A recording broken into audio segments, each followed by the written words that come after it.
Mic check.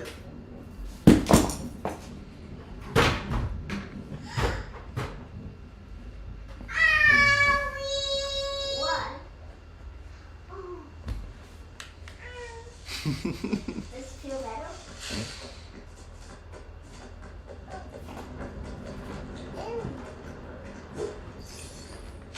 Let's put the glasses on. So it's fine. We don't have to play up there right now, anyways.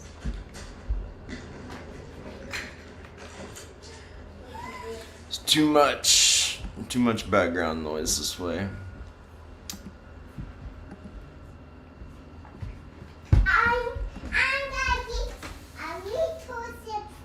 See if we hit.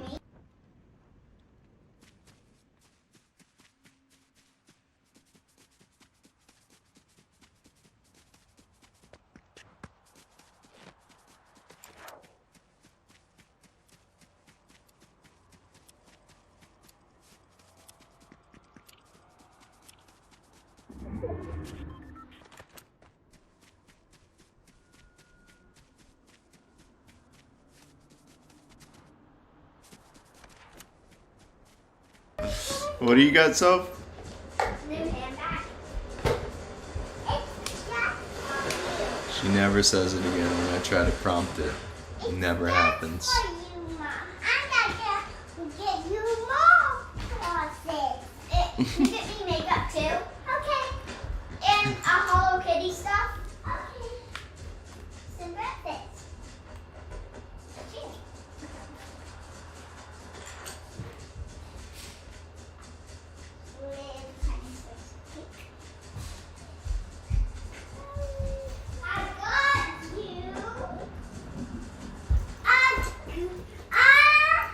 Can you give me makeup too?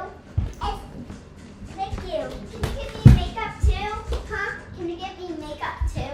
Okay. I'm letting my headset charge a little bit. I've never used it on Streamlabs, so I'm gonna try it and see how it goes.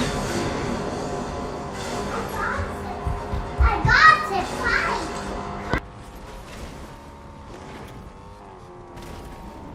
Anyway, I'll be back with the headset in a few minutes.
pretty stacked now. I think I can.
$10 can help fund powerful ads to reach undecided voters nationwide.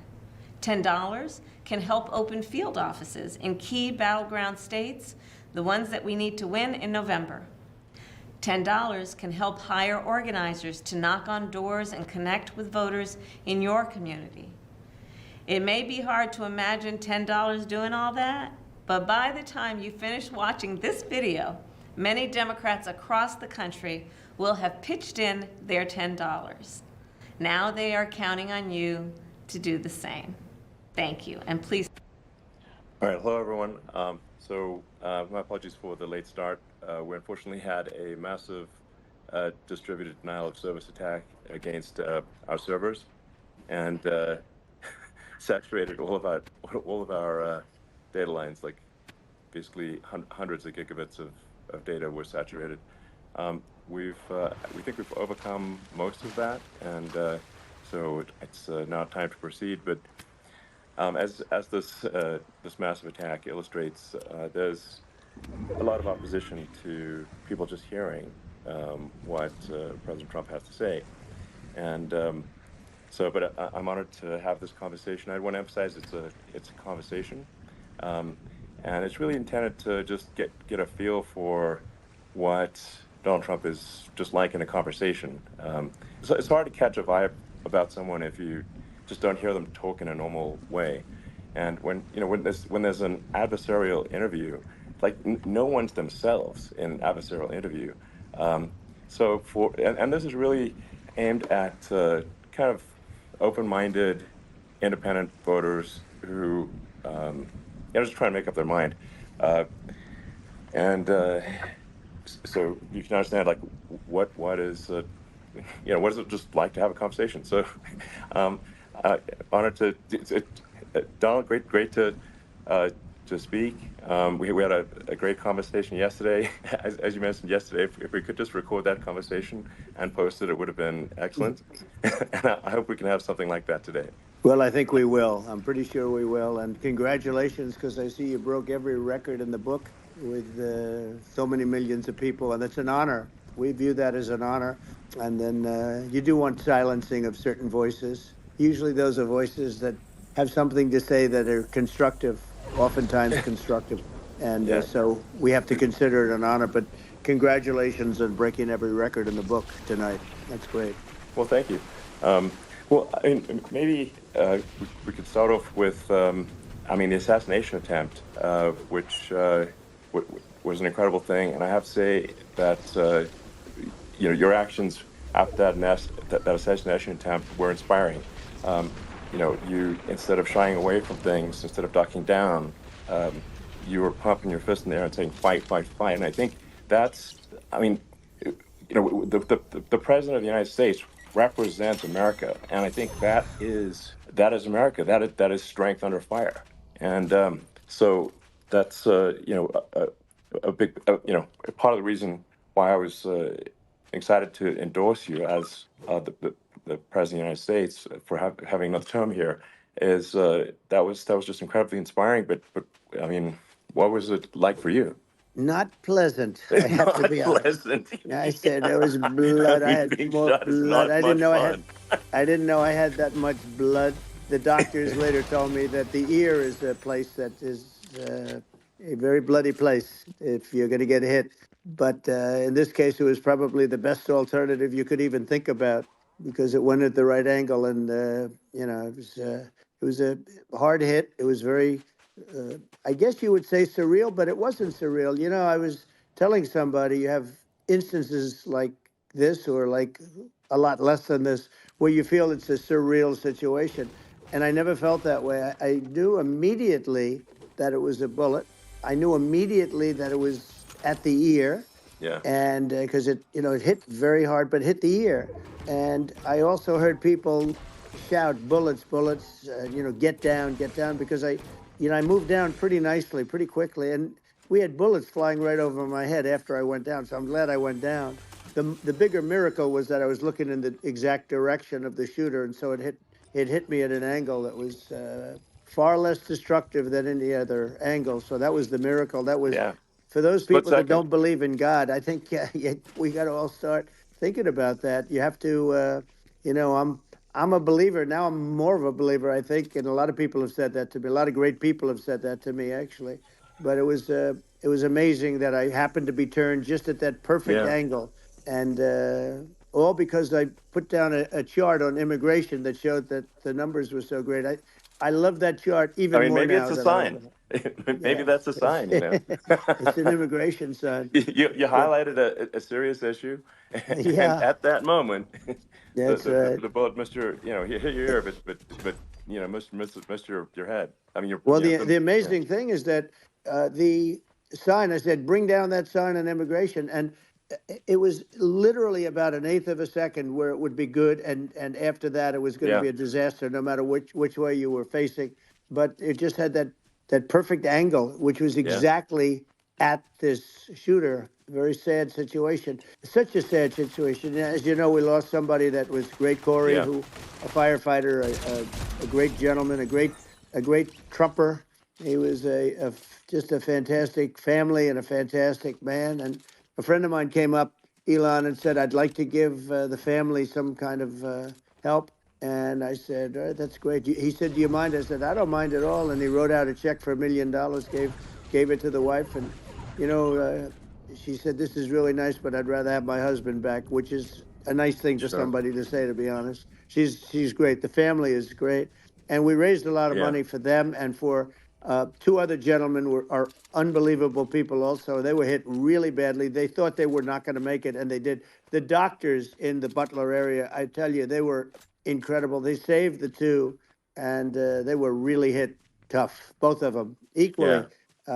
And we thought yeah, my first question was because I heard bullets flying over me, and I said, "How many people were killed?" Because we had a massive crowd there, a tremendous yeah, thousands and thousands of people, and there was no land. I mean, it was all people. So I said, "How many people have been killed?" Because I knew there were other shots being fired, sure, and they said, "We don't know yet, but some people have been badly hurt." And I have to give the Secret Service sniper, they call him, or sharpshooter, but sniper, yeah, because he didn't know there was a problem. He's an extraordinary shot, obviously, and he didn't know there was a problem. And he was yeah, able to pick it all out within 5 seconds. And he used one bullet from very far away, I guess probably about 400 yards. The shooter was 130, but yeah, he was on the opposite side of the field and the podium, and he saw the smoke and the flame from the gun, immediately recognized it, and immediately took a shot. And it was one perfect shot from very far away. And if he didn't do yeah, that, Elon, he would have. I mean, if he would have, a lot more people could have been sure, badly hurt and killed. So yeah, I have to absolutely, take my hat off to him because that's also a surreal. You know, he's been with them for 23 years, and yeah, he's never had anything like this. And all of a sudden, he has to act, and it's a very tough thing to sure, act and to be shooting somebody. But he saw the gun, saw the smoke, saw the flame from the gun, very far away. I obviously has very good eyes. He's got very good vision, which I assume you have yeah, to have in that particular work. But he took absolutely, aim very quickly, and they say it was approximately 5 seconds from long range, yeah, one bullet. If that didn't happen, yeah, because the shooter had a lot of bullets, he had a lot of cartridges up sure. there with him, so could Well, have been very. I mean that's clearly you know, he was very confident in taking that shot to stop the attempted assassination. But I mean, there does seem to be I mean some pretty significant failings elsewhere in the system. Like, there's just no way that, like, how on earth does a shooter get on a roof 130 yards away? That seems crazy. I think most people people are wondering how on earth could such a thing happen. Well, I view it as two ways. There should have been nobody on the roof. There were people, Yeah, because there were so many tens of thousands of people there. There were people that were seeing him, and there was one woman with a red shirt and right. Trump all over I it, saw and the she's video. and she's screaming, "That guy's got a gun!" You saw it probably. Yeah, yeah, There's yeah. a No, I guy saw up the there videos. with a I gun. mean, So. it's like I guess, I mean, for my part, and I think probably many members of the public are wondering how the heck are, you know, basically people wondering by it, pointing out there's a guy on the roof with a gun, Yeah. and they're seeing it, but somehow it's not being addressed.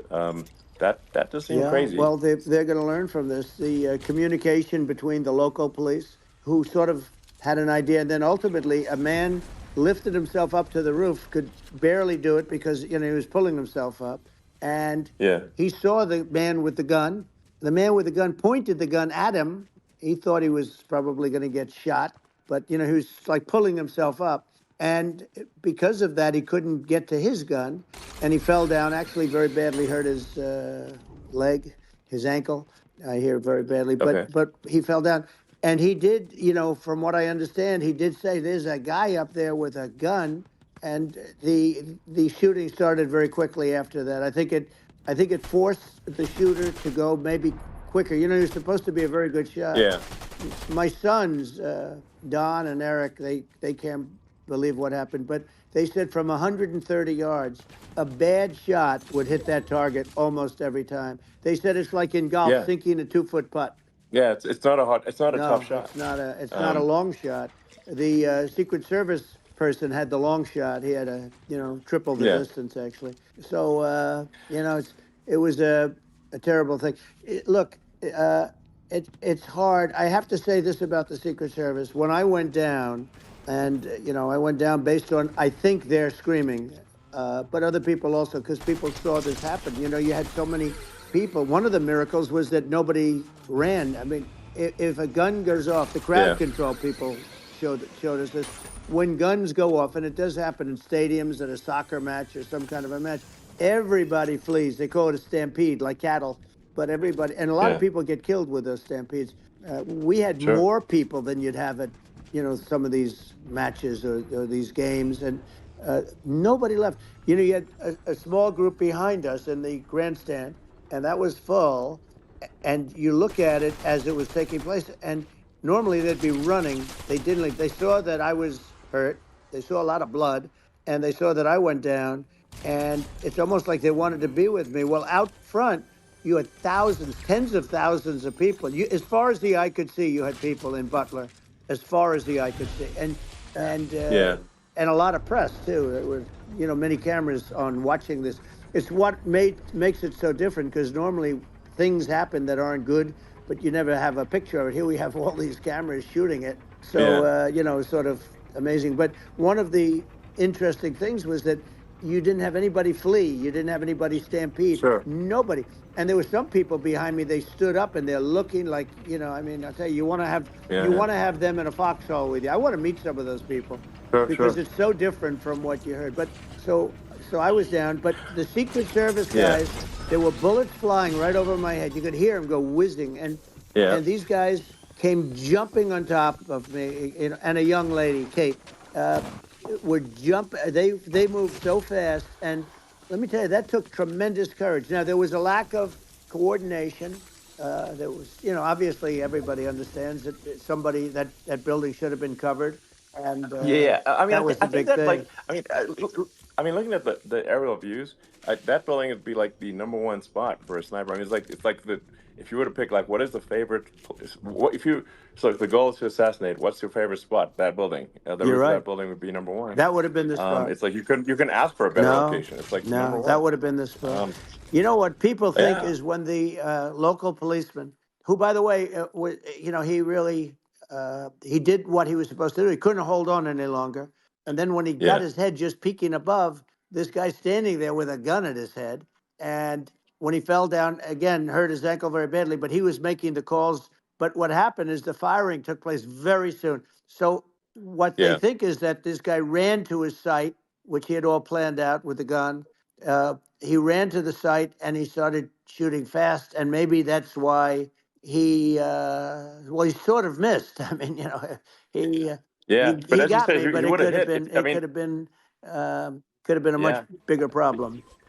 But he totally would have hit if you hadn't turned your head. So, like there was it was a very near It thing. was a So, miracle. If I hadn't um, turned my head, yeah, I would not be talking to you right now. As much as I like you, exactly. I would not. Yeah, I would well, not be talking to I you. mean, be talking to me from another realm, perhaps. Yeah, that's Um, right. We'd be talking from a so different place. But it was a very terrible experience.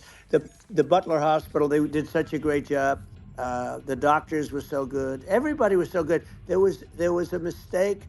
If somebody knew, because people were hearing that, there was just a bad feeling that there was somebody was around. You know that story now. It's been pretty Yeah, well. yeah, And yeah, if somebody could have said, because they've oftentimes said, like there'd be a lightning storm or something. Because I've done, I think over 300. I think I did a lot more than that, but we did a lot. And oftentimes they'll say, "Sir, could you wait 10 minutes, please? Sir, could you wait 20 minutes? There's a storm overhead or lightning or something," right? And yeah, that happens yeah, often. And this would have been a perfect time for that to have happened, but it yeah. didn't. It didn't get coordinated. That was the problem. Well, it was your. I think your actions in the heat of fire, and like what I found admirable there was that you can't fake bravery under such circumstances. The courage is instinctual or it is not. It's not a rehearsed action. And so I just want to say that I think a lot of people admire your courage under fire there. And Well, yeah, so thank you very yeah, much. I appreciate it. I didn't think of it. I just wanted to get up and I wanted to stand up. I wanted to let people know. I felt I was good when they were on top of me, covering me, actually, very much covering me, and very bravely. But I wanted to get up. I said, I want to get up, and they wanted. They have everything there. They wanted stretcher. I didn't like the stretcher, and I knew I was hit in the ear, but I knew I wasn't hit anywhere else. They felt I was hit someplace else yeah, because it was such a lot of blood, and they were sure that I was hit someplace else. And they were saying, "Sir, you were hit in more than the ear." I said, "Nope, I was hit in the ear. I want to get up. Let me get up." And so I got up, and the crowd didn't know what to think. I mean, this was so many people, and you could see they were confused. They didn't know what to think, and I wanted to let them know I was okay. It was very important for me to let them yeah, know that, and they went wild. You've seen the after. They didn't go wild when I yeah, got up because they didn't know, was I alive. You really couldn't tell when I stood up before the hand, before the fist in the air. Uh, they didn't know if I was alive. Nobody did. And when I put the fist up, they were just relieved and happy and thrilled, and the place went crazy. It was pretty amazing. yeah. It was a Well, terrible thing, but it it was was really nice. incredibly moving. Yeah. Well, and I mean, speaking of the sort of slide that got you to turn that saved your life, really, was the illegal immigration Right. slide. Maybe this, That's right. maybe this it's worth talking about that, It since was. It was. that slide You're saved your right. life, No, basically. the illegal immigration saved my life. You're right, but I I had to know be at that's that exact angle. I mean, that's a great one. Saved by illegal immigration. The Hundred incredible percent. thing though, when you talk about the odds, you had to be exactly at that angle. But the Yeah, incredible thing is that the chart, I used it less than 20% of the time. It was just a moment. yeah, It's always on my left, never my right, and it's always at the end of the speech. So here yeah, we have it. It's on the right, not the left. It's at the beginning, not the end. And even the people that put it up, they were unprepared, and they did a great job. They got it up immediately, fortunately. But I looked to the right, and the bullet came whizzing by, hitting my ear. So it was amazing. But when you think of the odds of that, and yeah, yeah, that normally you wouldn't use it. Normally I wouldn't have the thing, and then it would yeah. have been a very different story. It's very much, I say, an act of God. It's a miracle that it happened, and I'm Sure. honored by it. I'm honored by it. Well, what were you about to say about illegal immigration before you were rudely interrupted with a Well, I was bullet? going to say how good the numbers were. By the way, we're going back to Butler, and we're going to go Great. back in October. We're all set up, and the people are fantastic in Butler. It's a great area. Great. These are incredible people. Like the three that, in the case of Corey, killed, and the other two, the families are. I got to know them a little bit, and the families are great. But we're going back to Butler, and I think I'll probably start by saying, as I was saying, As you prior were to saying, being so exactly. So, horribly interrupted. yeah, But yeah. So rudely interrupted by an yeah, assassination so it was, attempt. but no, but the chart, Some people have no manners. Elon, the chart was just a chart that in my last week we had the best illegal immigration numbers, meaning stopping. It was at the lowest. You've seen the chart; it's become quite a famous Yeah, chart. yeah, But that was the lowest yeah, point ever recorded. It was a really I mean, I was very proud of those numbers. And then you had so many things. We had things where if many people come in there, they have contagious diseases. We had everything passed. If you have a contagious disease, I'm sorry, but we cannot allow you into the country. So we were setting Yeah, literally records, and all I was doing is showing that, and I use it sometimes, sure. and in this case, I'm glad I used it. I can tell you that, but they were fantastic numbers. But I'm going to sleep with that chart always. I'll be sleeping with that chart. That chart was very important for a lot of reasons. Well, I mean, would it be accurate to say that you're supportive of legal immigration, but we also need to shut down illegal immigration, and especially unvetted illegal Yes, immigration, because and that's not the same as saying that everyone who's an illegal immigrant is bad. In fact, I think most people who are illegal immigrants are actually good, but you can't tell the difference unless there's a solid vetting of who comes across the border. Does that accurately 100%. represent your position? I say it Okay. very simply. They have to come in legally. They have to be checked. Yeah. Because look, Kamala was the border czar. Now she's denying it. Everything that I do, she's Yeah. saying she was strong on the border. We're going to be strong. Well, she doesn't have to say it. She could close it up right now. They could do things right now. It's horrible. No tax on tips, and all of a sudden she's making a speech and there will be no tax on tips. I said that months ago. And by the way, they had just the opposite. They had not only tax on tips, but they hired 88,000 IRS agents, and many of them were assigned to go get waitresses and caddies and all of this on tips. They have a policy. They had a policy that they were really going to go after you, and were really harassing people horribly. And then all of a sudden, for politics, she says, she comes out with what I said, which I think is terrible. And I think it's also hitting them very hard. These people are fake. Now they're also saying they did a good job in the border. We had the worst numbers in the history of the world, not of our country. There's never been a country in history that has had a catastrophe like this. We've had, I believe, and I think you believe this too, you hear 12 Yeah. million, 13, I believe it's over 20 million people came into our country, many coming from jails, from prisons, from mental institutions, or a bigger version of that is insane asylums. And many are terrorists. And I'll tell you what, they're coming not just from South America, they're coming from Africa, they're coming from all over the world. They're coming from Asia, they're coming from the Middle East, they're coming from countries that are stupidly and horribly bombing Israel October 7th. They're coming from all over the world. And you look at, it's so sad, October 7th, because it should have never happened. Yeah. It's so sad Sure. when you look at Ukraine. It should have never happened. We have a defective government. These are defective people, and they're not people that should be running it. But where you see it the best is the border, because you have millions of people coming in a month, and then she gets up and she tries to pretend like she's going to do something. She had 3.5 years. And by the way, they have another 5 months that they can do something, but they won't do anything. It's all talk. She's incompetent and he's incompetent. And frankly, I think that she's more incompetent than he is. And that's saying something, because he's not too good. Yeah. No, I think it is essential to have a secure border. I mean, you're really not a country unless you have a secure border, and secure elections too. Yeah, absolutely secure elections, and so it's just essential to have a real border, or we can't function as a country, and our services, our essential services are being overwhelmed in a lot of cities. As we were talking about earlier, I think having a legal immigration process that is smooth and efficient and done well, and I'm speaking as someone who is a legal immigrant, I think like one way to think of it is, who do you want on your team? Who do you want on Team America?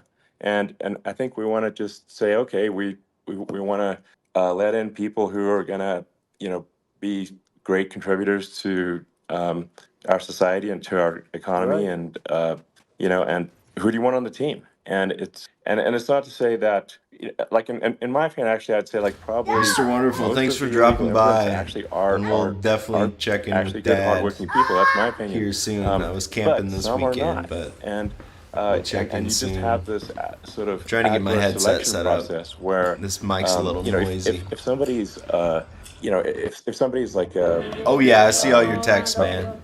has a career in theft or robbery. I don't understand what's taken them so long to get here. Because we're such a target-rich environment. I mean, why aren't more people who have a career in, bad things coming here sooner? Because it's a piece of cake to go rob, houses in LA or New York, compared to other parts of the world. And in a lot of places in America, if you try to stop the person who's robbing you, you'll be arrested. Yeah. Yeah. So it's insane. It's right. I mean, what's happening with crime, and our police are so good, but they're not allowed to do their job. But I have to tell you, Elon, I They're hate not. to say it because it's such a downer to say it. I hate to say it. I hate it. But you have a lot of people that just shouldn't be. I think it's a much bigger number than you think. Their jails. And if you were running one of these countries where they're coming from, you would have had all of them. As an example, Venezuela, their crime is down 72%. They're taking their drug dealers. They're taking, frankly, their prisoners. They're emptying out their prisons. They're taking their criminals, their murderers, their rapists, and they're Yeah, delivering them into but the. that's what Castro did. Yeah, That well, he did on a much smaller scale. yeah, It was a much smaller yeah, scale. But this is a massive scale because this is being done worldwide. But here's what's happening: crime all over the world is down. And wait till you see the numbers that we have. This is migrant crime. This is crime that's going to be. yeah, And I saw it today in New York where somebody was knifed, where they raped the girlfriend of a man that stood there watching in New York in one of the shelters and started sure, pulling out the knives, and bad things happened today. But this is happening every day. These are rough people. These are people that are in jail for yeah, murder and all sorts of things. And they're releasing them into our country. And they're telling them, if you come back, we're going to kill you. We're going to give you the death penalty or kill you. So they don't want to come back. But these are rough people. yeah, These are criminals that make our criminals look like nice people. And it's horrible what they're doing. And she's in charge of it because, now she's trying to say she sure, had nothing to do with it.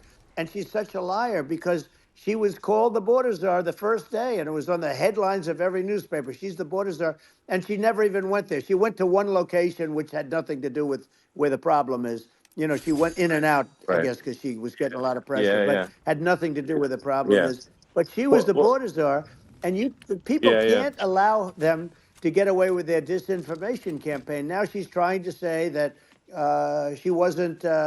She wasn't really involved, and the whole thing is horrible. She was totally in charge. She could have shut the border down without him. He didn't know what he was doing anyway, so he wouldn't have even known yeah, what happened. You could shut the border down. He yeah, wouldn't even know the difference. But the fact is that she was border czar. But if you don't have to call her yes. that, the fact is you could just call her. She was in charge of the border, and the border was the worst Right. ever. It's simply not working. No, it's I mean, horrible. Whether it's a question of intention or competence, either way, we don't have a secure border, and we have people streaming over like it looks like a World War Z zombie apocalypse at times. And sometimes you got to sort of wonder, like, is it real or not? So because you see things, you're like, is it real? So I went to the border at Eagle Pass, and I saw for myself in Texas, and I was like, okay, it's real. I'm like seeing this in real time. I actually posted the video like just live. I just flew there one day and just to see, hey, is this made up or real? And I'm just seeing people stream across the border, and I have to say, at least the people that I saw did not look friendly. So These are people people. can look at my video and say, hey, Yeah. these people look friendly. I don't look super friendly. So These are people that um, Elon would not be the same man if he had to walk across the street and look these people in the eye. These are rough people. These are really rough people coming across. And I know rough people. And these are people that we don't want in our country. And, the caravans are coming in and they're putting, and who's doing this are the heads of the countries. And you would be doing yeah, it, and so would I. And everyone would say, oh, what a terrible thing to say. The fact is, it's brilliant for them because they're taking all of their bad people, really bad people. And I hate to say this, the reason the numbers are much bigger than you would think is they're also taking their non-productive people. Now, these aren't people that will kill you. We have enough of them. But these are people that are non-productive. They are just non-productive. I mean, for whatever reason. They're not yeah, yeah, workers, or they don't want to work, or whatever. And these countries are getting rid of non-productive people in the caravans in many cases. And they're also getting rid of their murderers and their drug dealers and the people that are Yeah. really brutal people. And they're coming into our country Yeah. at levels that have never been seen before. And I saw an ad just before I got on the air. I'm walking over here, and I saw an ad by Kamala saying how she is going to provide border security. Where has she been for 3.5 years? For 3.5 years, Yeah. No. No. we have 20 million people This I poured think is. in. It's a terrible Yeah. I thing. think this. Frankly, I think this is a fundamental existential issue for the United States. And if we have another 4 more years of open borders, and it's going to be even worse with another 4 more years, it's going to be even worse than it's been for the past 3.5 years. I'm not sure we've got a country You don't left have a country at that left. point. Elon, if they get in, you will have 50 to 60 million people from all over the world, not South America only. You know, we think of South America, we think of Honduras and El Salvador, Guatemala, and Mexico, you know, the four. But it's not that. It's everywhere. They're coming in from Yeah, everywhere. And I had to stay in yeah. I think Mexico. this is a super important Yeah. point. Like people, it's like basically when I went down there, I was like, well, where are people from? It's like almost no one was from Mexico. To be No, clear, Mexico it's less, it's just it's just less it's than just the the others. border. It's just the border with Mexico. But the people coming in, it's Earth, the rest of Earth, and America is only about 4 or 5% of the population of Earth. It would only take a few percent of the rest of Earth to overwhelm everything in the We're U.S. already So overwhelmed, Elon. We're overwhelmed. You had to see the news tonight about New York. New York, and I love that place, and what they're doing to it is horrible, what they're doing to it. And all the courts do is they yeah, try and focus on Trump. Okay, then let's focus on Trump, who did nothing wrong. I complain about a rigged election. Elon, what's happened is unbelievable. You have from Africa, from the Congo, they're coming, from the Congo. And 22 people came in from the Congo recently, and they're murderers. And they dropped them. They drop them. They take them out of jails, which is very expensive, you know, to maintain the jails, although they don't do too much maintaining, I can tell you. But they take them out of jails, prisons. They take them out, and they bring them to the United States. They deposit them in the United States and say, don't ever come back or you're going to be executed. And they don't want to come back. But they won't come back. sure. But they're coming from Africa. They're coming from Asia. They're coming from the Middle East. They're coming from South Well, America. it's just They're Earth, coming from rest of Earth, everywhere. basically. And there are a lot of Yeah, really everywhere on bad Earth. ones. It's just an everywhere on Earth thing, and it's just not possible for the United States to absorb everyone from Earth, or even a few percent of the rest of Earth. It's just not possible. Well, So Elon, we're going to have, just to yeah. finish this up, we're going to have the largest deportation in history of this country, and we have no choice. Otherwise, we're going to have a country, what they've done to our country.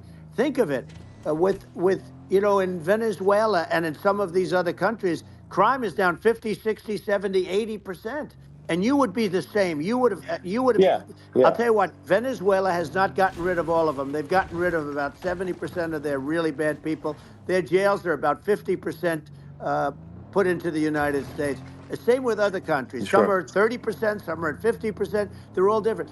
But the bottom line is they're all going to be at 100%. Why wouldn't you put 100% of it? Yeah. And they're doing it right now while this third-rate phony candidate. Don't forget, I beat Biden.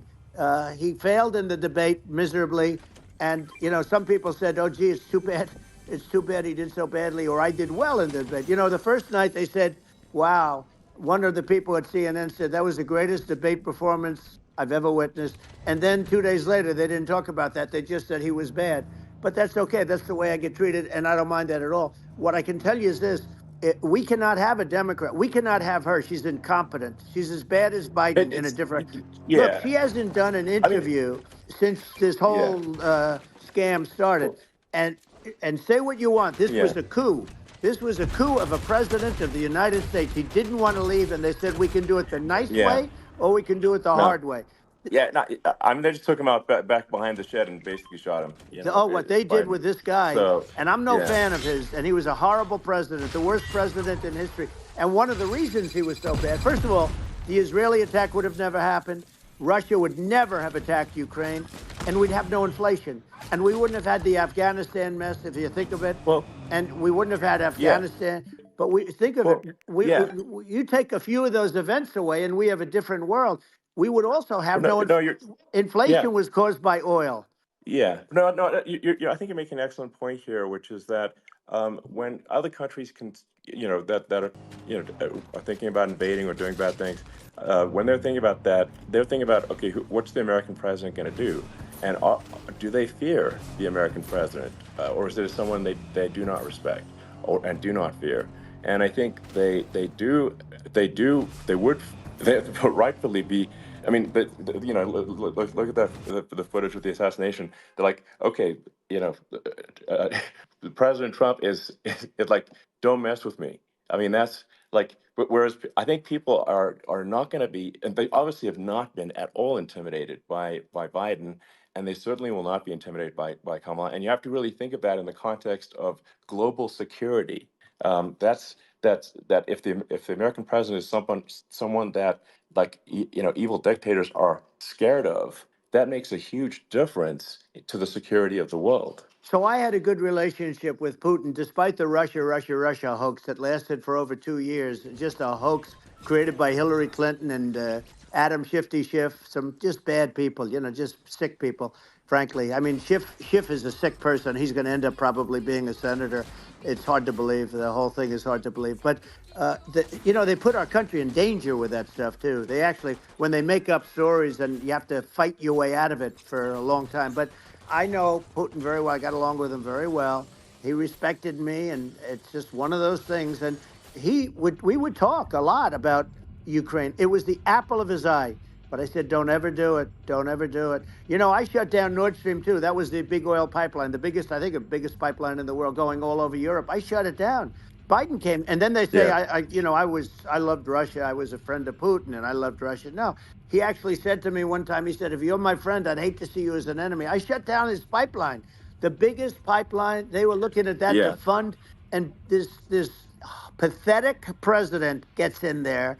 And the first thing he did, one of the early things he did, is he shut down Keystone XL pipeline, which is our pipeline that would have employed 48,000 people, pipeline workers. Shuts it down. That was, a massive job that Obama refused to allow. Yeah. I allowed it in my first week because it was jobs and it moved oil. And by the way, in a much more environmentally friendly way. It's underground. It's not a truck that catches on fire or a train that catches on fire.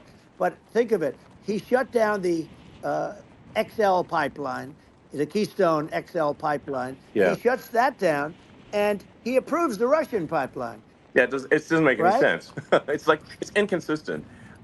Certainly, but I mean, I think it's just worth emphasizing, to listeners, the immense importance of whether the United States president is intimidating or not intimidating, and how much that matters to global security.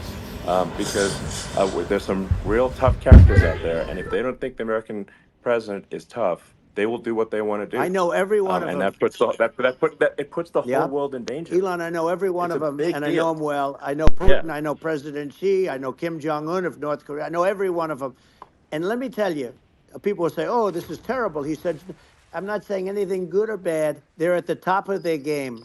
They're tough, they're smart, they're vicious, and they're going to protect their country, whether they love their country. They probably do. It's just a different form of love, but they're going to protect their country. But these are tough people at the top of their game. And when they see a Kamala or when they see Biden, Sleepy Joe, they can't even believe it. They can't believe this happened. All the stuff that you're seeing now, all the horror that you look at Israel, they're all waiting for an attack from Iran. Iran would not be attacking, believe me. When I was there, and I say it with respect because I think we would have been good with Iran. I don't want to do anything bad to Iran, but they knew not to mess around. Iran was broke because I told China, if you buy from Iran oil, it's all about the oil. That's where the money is. But if you buy oil from Iran, you're not going to do any business with the United States. And I meant it. And they said, we'll pass. Yeah. They didn't buy oil. Other countries, likewise. Sure. You want to buy, you're not doing business with the United States. And they were at a point where they had no money for Hamas. They had no money for Hezbollah. They had no money for any of these instruments of terror. And it was amazing. In fact, there were articles when I was leaving, which is hard to believe, actually, especially when you look at what's happened to our country. Our country is so bad right now. It's such a different place. We were respected.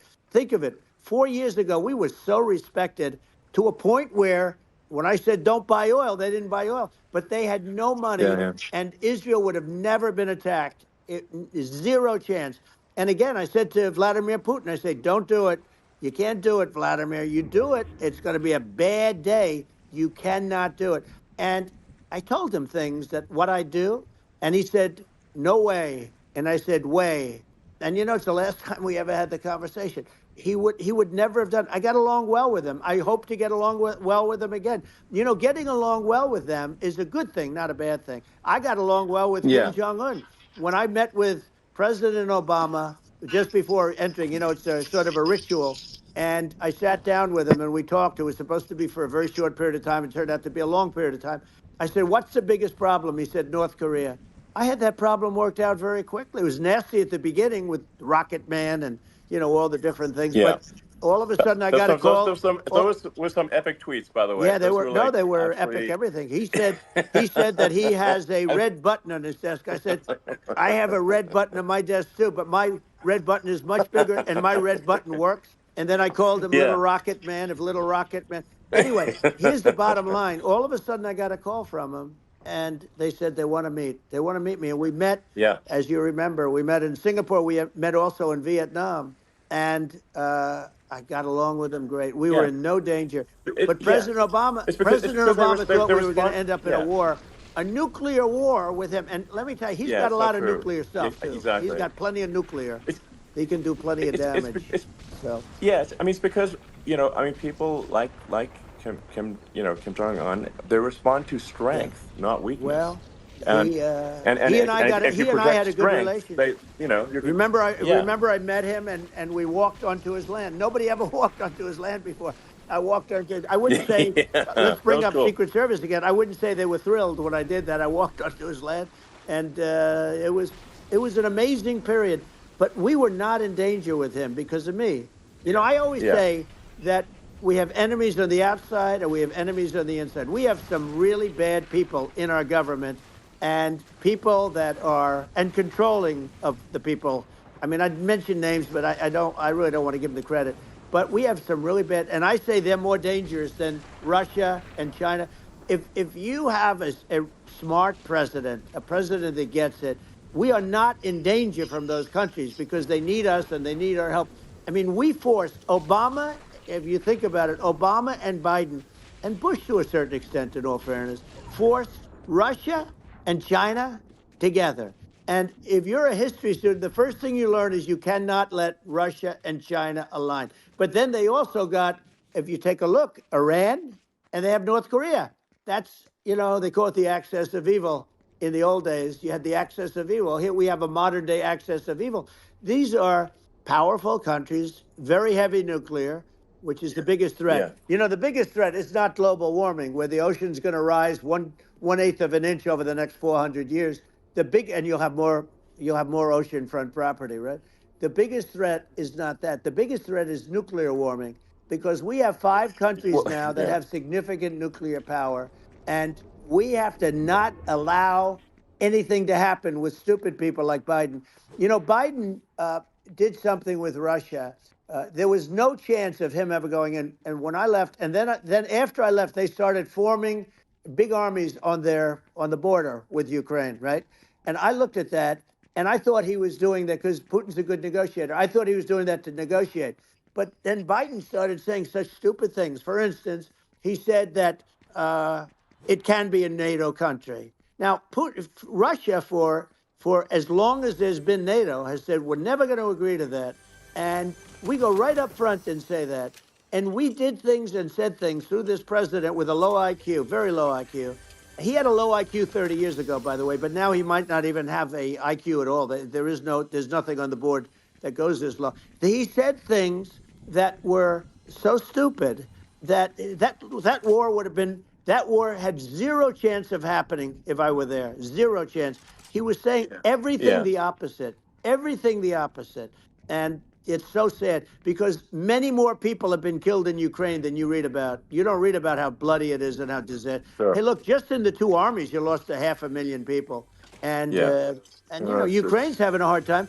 Ukraine, I don't know if you saw Yeah. the article recently, and it's true. You don't hear the true story, but if you think about it, Russia's gone. You know, Russia defeated Germany with us, and they defeated Napoleon. You know, they've been around a long time. They're a big fighting Yeah. force, Sure. and it's Of course. very unfair. And Ukraine now doesn't have enough men. They're now using young men and very old men to fight, and we're in a very bad position.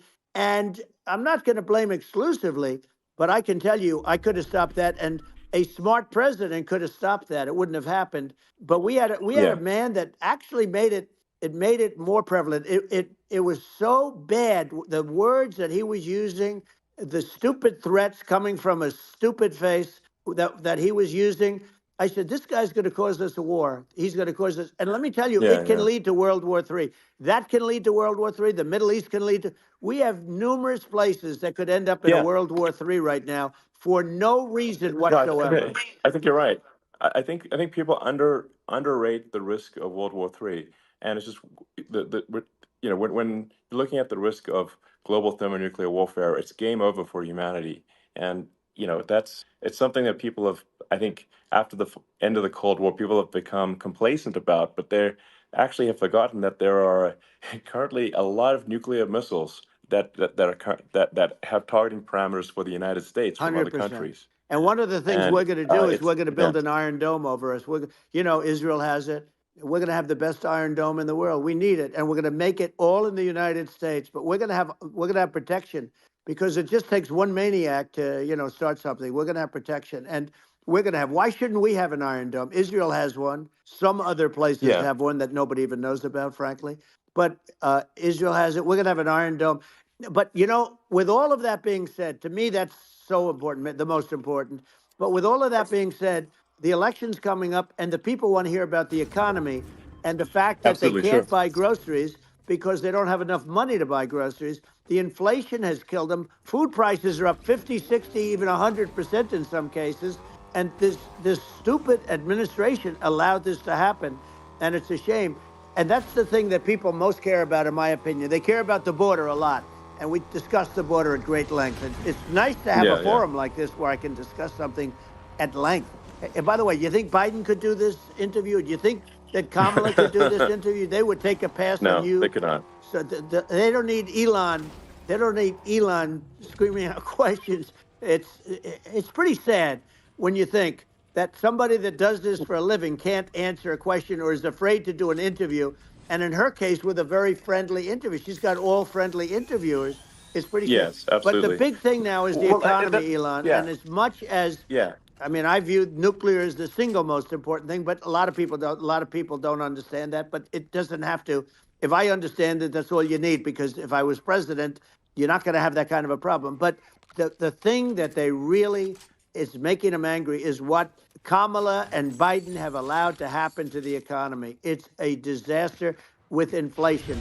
The inflation. It yeah, doesn't matter what you make. The inflation is eating you alive. If you're a worker, or if you're just a middle income person, you can't afford. You know, 4 years ago, 5 years ago, people were saving a lot of money. Today, they're using yeah. all their money and borrowing money just to live. It's a horrible thing Right. that's happening, and we'll end that Well, I quickly. think a lot of yeah, a lot of people just don't understand where inflation comes from. Inflation comes from government overspending because the checks never bounce when it's written by the government. So if the government spends far more than it brings in, that increases the money supply, and if the money supply increases faster than the rate of goods and services, That's right. that's inflation. So really, we need to have we need to reduce our government spending, and we need to re-examine. I think we need like a government efficiency commission to say like, hey, where are we spending money that's sensible? Where is it not sensible? And we need to live within our means. We're currently adding, I think, $1 trillion to the deficit roughly Right. every 100 days. That's right. And you know, the interest payments on the national debt have now exceeded the defense budget. It's on the order of $1 trillion, It's interest. and it keeps Yeah, I growing. rebuilt our military, largely rebuilt our military, did a great job on it, which was so important. You know, we had jets, we had fighters that were and bombers that were 70 years old. And we did a great job in that. Then we, by the way, then we gave 85 billion of it back to Afghanistan, if you can believe it. We gave them 85 billion. You know, they're one of the largest sellers Yeah. of military equipment in the world. They're selling what we gave them. That was one of the most embarrassing days in the history of our country. But if you think about, let's go back to the economy. We have to bring energy Yeah. prices down. Energy started at the price of gasoline. Now your cars don't require too much gasoline, so you know you have a good, and you do make a great product. I have to say, I have to be honest with you. Thank That you. doesn't mean everybody should have an electric car, but these are minor details. But your product is incredible. But the Thank you. gasoline, Elon, is the cost of energy. Not only gasoline, it's the cost of heating your house and cooling your house. That has Sure. to come down. It's gone up 100%, 150, and 200%, and that has to come down. When that comes down, and we're going to Yeah. drill, baby, drill. You know, they stopped drilling, and then they went back to drilling because they went back to the Trump policy. But if they won the day after they get into office, this country will go out of business because they're going to go to an energy policy that's not sustainable, wind and different things. You're not going to have anything. Yeah. And I know you're a big fan of the AI, and I have to say Yeah. that AI, and this is shocking to me, but AI requires twice the energy that the country already produces for everything.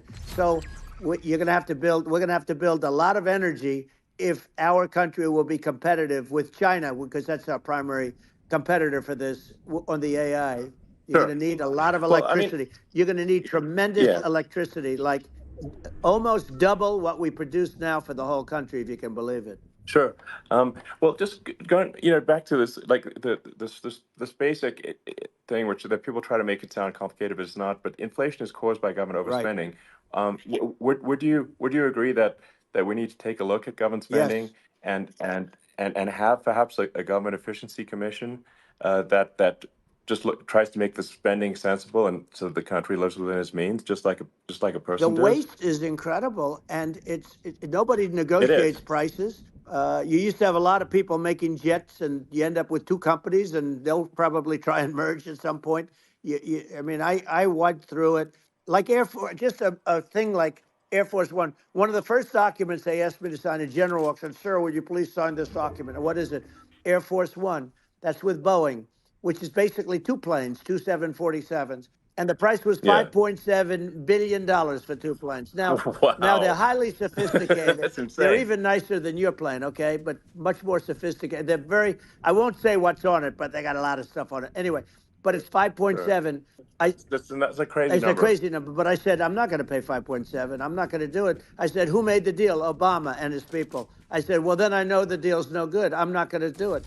And over a course of about 4 weeks, by my saying I'm not going to do it, I got the price reduced by $1.6 billion for the exact same plane, other than we had a nicer paint job, if you want to know the truth. But for the exact same plane, I saved one. And I said to Boeing, man, you guys must make a lot of money if you can reduce the price by that. But now what I do hear is that they're going back to the Biden administration and wanting big cost overruns, because they see these dopey suckers in there, and they'll end up getting some of the money back. But I shaved it by $1.6 billion for the exact same plane. And you can now take that and multiply that out times thousands of other items. Multiply it by a the zillion, numbers are and yeah. astronomical. I agree with you. Well, I mean, I think it would be great to just have a government efficiency commission that takes a look at these things and just ensures that the taxpayer money, the taxpayers' hard-earned money, is spent in a good way. And I'd be happy to help out on such a commission. I'd love if it were formed. Well, you're the greatest cutter. I mean, I look at what you do. You walk in and you just say, you want to quit? They go on strike. I won't mention the name of the company, but they go on strike, and you say, that's okay, you're all gone. You're all gone. So every one of you is gone, and you are the greatest. You would be very good. Oh, you would love it. But, if you look at Argentina. Well, I'd be happy to help by the way, out. congratulations. Yeah. I just looked at the number of people that are listening to you and I chat. We'll call it a chat. But congratulations. This is very good.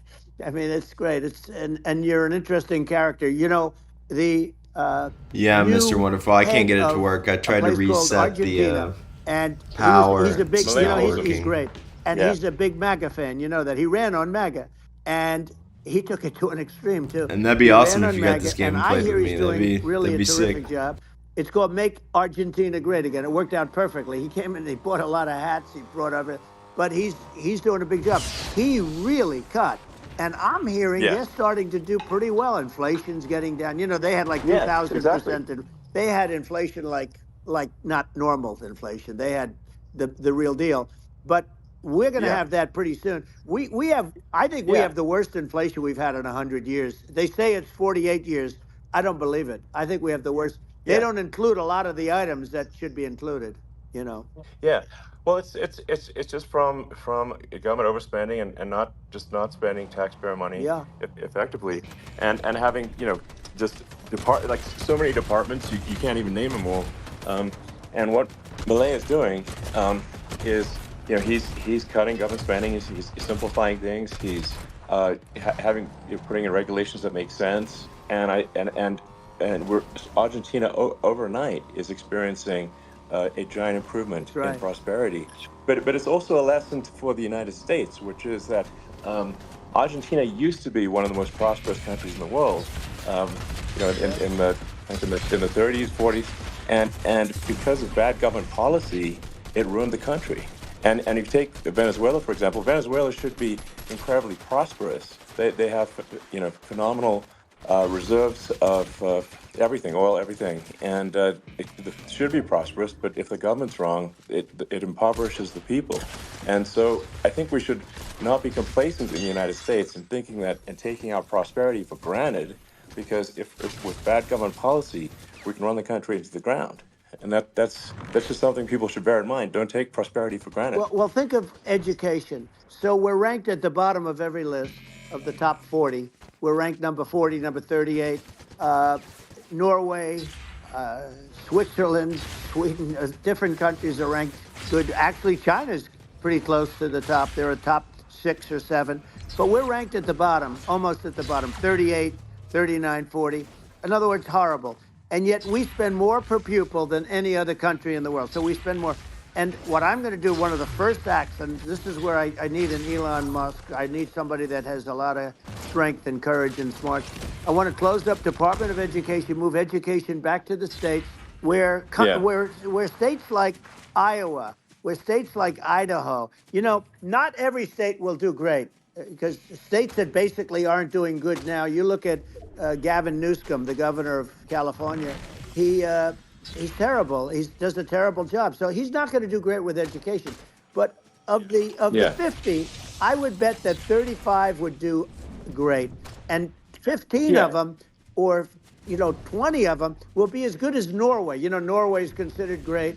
You can name them. I mean, they're so good. Some of these countries are so good. But if you go into some of these really well-run states, we have states that don't know what debt is. We have states that have low taxes, no debt, everybody working. They're really well-run. Sure. And maybe they have certain advantages in terms of location, in terms of, the land or the sun and the water and the whole thing. There are a lot of advantages that some people have. But if you move education back to the 50, you'll have some that won't do well.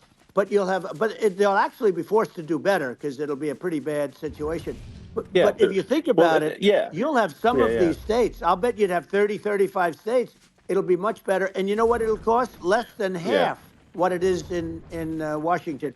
And these people don't care about the students in these, faraway states. And it'd be unbelievable. Yeah, I think you're making a good point in that if the states have to if each state has to compete against other states, then people will naturally move to states where it's better. Well, like California, as we said, it's a badly run state. I could go through. I got so many friends that are in those states, even if they're Democrats. I hate to mention certain states, but Illinois is badly run with Pritzker. He's a real loser. But some of these places are just badly run. But it's almost going to force them to run better, and they won't do it good initially. But you're not going to do worse than you're doing right now. And I would say that the cost, you would cut your cost by 50 or 60%. And you'd have a little Yeah, yeah, monitor. You want to make sure they're teaching English as an example. Give us a yeah. little English, right? Sure, yeah. Right? No, but I mean, to what? Some of these governors are doing so badly. I mean, they got so many people moving out of their state. They should get U-Haul Salesman of the Year award because they're driving so much U-Haul It's sales. actually It's just amazing. people moving out. Isn't it amazing to you as a businessman that they can even survive? Like Illinois, so many people are leaving, and you wonder, how do they survive? I mean, how do they survive? Uh, I saw where you left California and you moved to Texas. Texas does a great job. But, I Yeah, mean, I just wonder, how do these states survive when big businesses, a big oil company just left California, as you know, and they moved to Texas. How do these big states survive when they lose so many businesses and their taxes are already really high? The taxes are among the highest yeah. taxes. You almost wonder, how do they continue on? And in many cases, the governors don't do a good job in their crime-ridden places. You wonder, how do they continue to just go on? It's not it's Well, I, not a I good think I think there's. situation. I think the only thing that's going to force some of these states to change is if they risk bankruptcy and they're not getting bailed out by the federal Right, government. right. Well, you're That's gonna that's you're the gonna only thing have that's going to that. get them to change. You remember the Yeah, area in California where they had that, where I guess somebody had sticky fingers and they stole a lot of money, and they went into a form of chapter, and it was very yeah, nasty for yeah. a period of time. But now it's probably the most popular place in all of California. So at some point something like that may have to happen. But the problem is you can't penalize people that loan money to the state when you have incompetent people like a Pritzker. Look, the family didn't want him in the family business, and then he ends up being governor of Illinois. So what is he going to be? Is he going to be a great governor? And you have people. I could name every one of them. I got to know every one of Yep. these, and some are very good, and some are just horrible. Well, I think the larger point here, too, as you're saying, like a lot of people are concerned about the economy, a lot of people are concerned about inflation, and inflation is effectively a tax on people that save money Yeah. and for people that are working day to day. It's just a form of taxation, and if we can solve the government spending problem, we'll solve the inflation problem, which means people will have a better standard of living, and Yeah. that's a really big Well, the deal. people that got hurt Um, worst are the people that did it the way they were taught to do it all through, their younger life and their young life and their whole life. The people that saved money and then they got no interest on their money and inflation destroyed them. And frankly, they were almost better off if they didn't do anything like that. I mean, those people have been absolutely decimated, and we're going to bring those people back and help those people. We've got to get the prices down. When I look at bacon costing 4 or 5 times more than it did a few years ago, sure. when you look at some of the food products in grocery stores, people go, they can't believe it. They used to be able to buy a whole cart, and today, a lot of people just don't have the money. They go in and they can't buy anything. They look at Yeah, it's it's. sticker I shock. think They it. call it Yeah. sticker shock, right? I think it really just comes, like I said, I think it just comes down to really, I guess, two things, which is that if you solve government overspending, you solve inflation, which improves living Right. standards of the average person, and then if you deregulate, like have sensible regulations, so because a lot of the regulations are nonsensical and cause the cost to be extreme for no reason, but unless you've got effective deregulation. Like Reagan did a great job on deregulation in the 80s, but it's been 40 years since we had That's right. anyone really. I mean, during your administration, we made some progress, but I think there's an opportunity to make, I think, radical progress with sensible regulation. Yeah. And Well, if it was Elon, those two things, yeah, those are the big yeah, deals. we set a record. We did more deregulation and more restrictions on all of the different businesses than any other president. Remember, I had the rule for every one we put in, you have to get rid of 10 or 12. And we did Yeah, radical cuts on all of that. And a lot of that's being put back by this administration. And we did radical cuts on things that weren't necessary. But we were all set. We had the best economy ever maybe in the world. And then what happened is COVID came in, and we had to focus on that, and nobody knew what it was. And I always say I got good marks on economy, good marks on military. We knocked out ISIS. We did so many different things. We rebuilt. But, I never got the credit that we really deserved on what we did with COVID. We never got the credit. But had that not happened, a gift from China, from Wuhan, came in from Wuhan, the Wuhan labs, and I always said it, and it turned out to be right. But Yeah. had that not happened, we were set to start reducing debt. We were going to reduce taxes further. I gave the largest tax cuts, and we were going to reduce taxes still further for middle income people, not only businesses. But we did it for Sure. businesses because they're the ones that's why we had the great job numbers. But we were set to really start reducing debt. And, we're sitting on the biggest pile of liquid gold anywhere in the world, bigger than Saudi Arabia, bigger than Russia. And we were going to drill, and we were going to make so much money. We were going to supply Europe with oil. I had stopped the Russian pipeline, and we were going to supply them with oil and gas. We were going to make a fortune. And then the COVID came in, and we really had to divert. Then what happened is when they came in, we kept a lot of businesses alive. If I didn't do what we did, we would have had a 1929 type depression. But the problem is when Biden came in, he got trillions of dollars and just started spending it stupidly. You didn't need it anymore. We got over that bad period where everybody was dying and feeling, it was just not a good period. Interestingly, during his administration, many more people died during his administration of COVID than during my administration, and we really got the brunt of it. But people don't realize more people died during his administration than ours. But it diverted us from doing what I wanted to do. But we had the greatest for almost 3 years. We had the Yeah. great, and you know that probably better than anybody. So many of your friends said to me, the best years we've ever had in business were during the Trump years, and also said that African American, Hispanic American were so incredible. They were having the best Asian American women, men, young people without a diploma, young people that graduated from the best colleges, from MIT, from the Wharton School, from all of the great colleges, Harvard. They were doing better, and people without a diploma were doing better, and everybody was happy. And then COVID came, and we had Sure. the problem is they spent trillions and trillions of dollars. They wasted. They shouldn't have taken any money, and we wouldn't be having inflation right now, which is killing our country. Yeah. Yeah. Yeah, and absolutely. And I mean, I should probably say something about maybe my views on climate change Yeah. and oil and gas, because I think I'm probably different from what most people would assume. Because my views are actually pretty, I think, moderate in this regard, which is that I don't think we should vilify the oil and gas industry and the people that have worked very hard in those industries to provide the necessary energy to support the economy. And if we were to stop using oil and gas right now, we would all be starving, and the economy would collapse. So it's I don't think it's right to sort of vilify the oil and gas industry. The world has a certain demand for oil and gas, and it's probably better if the United States provides that than some other countries. Sure. And it would help with prosperity in the U.S. And at the same time, obviously, my view is like we do over time want to move to a sustainable energy economy, because eventually you do run out of. I mean, you run out of oil and gas. It's not there. It's not infinite. And there is some risk. I think the risk is not as high as a lot of people say it is with respect to global warming. But I think if you just keep increasing the parts per million in the atmosphere long enough, eventually it actually simply gets uncomfortable to breathe.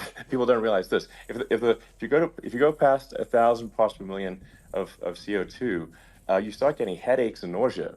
And so we're now in the sort of 400 range. We're adding, I think, about roughly 2 parts per million per year. So I mean, it still gives us. So what it means is like we still have quite a bit of time, but so there's not like we don't need to rush, and we don't need to stop farmers from farming or prevent people from having steaks or Right. basic stuff like that. Like you can leave the farmers alone. I agree. in How my crazy opinion. is that? Where I mean, you have farmers that are not allowed to farm anymore and have to get rid of their cattle, and the whole world is yeah, a that's little silly. crazy. But it's largely taken its lead from us. I do say though, I've heard in terms of the fossil fuel, because even to create your electric car and create the electricity needed for the electric car, fossil fuel is what really creates that at the generating plants. And so you sort of can't get away from it at this moment. I mean, someday you might be able to, but I do hear we have anywhere from 100 to 500 years left. Much of it hasn't even been found yet. Yeah. But there are tremendous, like Anwar. I got Anwar in Alaska approved. Ronald Reagan couldn't do it. Nobody could do it. Everybody tried. Nobody could do it. I got it approved. The first thing that Biden did was unimprove it, to get rid of it. He ended Yeah. it. His secretary went in and she ended it. And what a disgrace. That's Anwar. That's bigger, or they think it could be bigger than Saudi Arabia in Alaska. Could be bigger than Saudi Arabia. But they went in and they terminated it. And I'll get it going very quickly, because not only is it big for Alaska, I mean, you talk about economic development, that for the United States, I mean, that is, they say bigger than Saudi Arabia or the same size, and pure, really good stuff. And, they end it. So I think we have, perhaps hundreds of years left. Nobody really knows. But during that time, something will come around that will be very good. Yeah. Well, I mean, and my estimate would be, a little more aggressive than that, but it's not the sort of like we're all going to die in 5 years stuff. That's obviously BS. But I mean, my view is, like, if you just look at sort of the parts per million that increments every year, you get sort of 2 or 3 parts per million every year of CO2. I mean, I think some of that, it's problematic if it accelerates, if you start going from 2 or 3 to, say, 5. And then there may be some situations where you get just a step change increase in the CO2. And I think we don't want to get too close to 1,000 ppm, because like that's actually makes it uncomfortable to breathe. Like, just existing in 1,000 ppm CO2 is uncomfortable. That's like that's considered like an industrial hazard. Right. Just so it's that's actually, you start getting headaches and stuff. So it's even without global warming, it's not comfortable to live. So you don't want to get too close to that. But I mean, I think we want to just move over, and if I don't know, 50 to 100 years from now, we're I don't know, mostly sustainable, I think that'll probably be okay. So it's not like the house is on fire immediately, but I think it is something we need to move towards. And on balance, it's probably better to move there faster than slower. But like I said, without vilifying the oil and gas industry, and without causing hardship in the short term, I think this can be done without, people can still have, a stake, and they can still drive gasoline cars, and it's okay. It's like, it's not, I don't think we should vilify people for it, but I think we should just generally lean in the direction of sustainability. I actually think solar is going to be a majority of Earth's energy generation in the future, and it's certainly trending that way. And so you get the solar power, combine that with batteries, so because obviously the sun doesn't shine at night, and then you use that to charge the electric cars, and you have a long-term sustainable solution. And that's what Tesla's trying to move things towards, and I think we've made a lot of progress in that regard. But when you look at our cars, we don't believe that environmentalism, that caring about the environment should mean that you have to suffer. So we make sure that our cars are beautiful, that they drive well, that they're fast, they're sexy. I mean, they're cool. In fact, literally, I mean, the sexy joke, Model S, Model 3, Model X, and Y spells out sexy. It's probably the most expensive joke out there. But I don't know, I like cheesy humor, So, but I'm a big fan of, like, let's have an inspiring future, and let's work towards a better future, and we can do so without demonizing people. Right. I'm okay. It's very interesting. You use the word global warming, and today they use the word climate change, because you have some places that go up, and so they were getting themselves in a little trouble with the word global warming, because not every place is warming. Some places are going the opposite direction. But I'm sort of waiting for you to come up with solar panels on the roofs of your cars and on the trunks of the cars, and it just seems like something that at some point you will come up with. I'm sure you'll be the first. But it would seem that a solar panel on the roofs, on flat surfaces, on certain surfaces might be good. Yeah. At least in certain areas of the country where you have the world, where you have the sun. But I would think, and I have no idea because that's not my world, but I would think that this would be something that would be interesting. But the one thing that I don't understand is that people talk about global warming or they talk about climate change, but they never talk about nuclear warming. And to me, Sure. that's an immediate problem because you have, as I said, 5 countries where you have major nuclear and you know, probably some others are getting there, and that's very dangerous. That's where you need a strong American president because you don't want to have this proliferation. But you have 5 countries and getting more. You know, China is much less than us right now, but they're going to catch us sooner than people think. They're way lower. Russia and us are number 1, and I mean, we're sort of tied. And China is far behind, but they're developing at a level that, you know, you're not surprised to hear very fast. They'll end up catching up, maybe even Yeah. surpassing. But to me, the biggest Yeah. problem is not climate change. It's not, and everything's, you know, a problem, but it's degrees. To me, the big problem is the nuclear power. The power of nuclear is so great.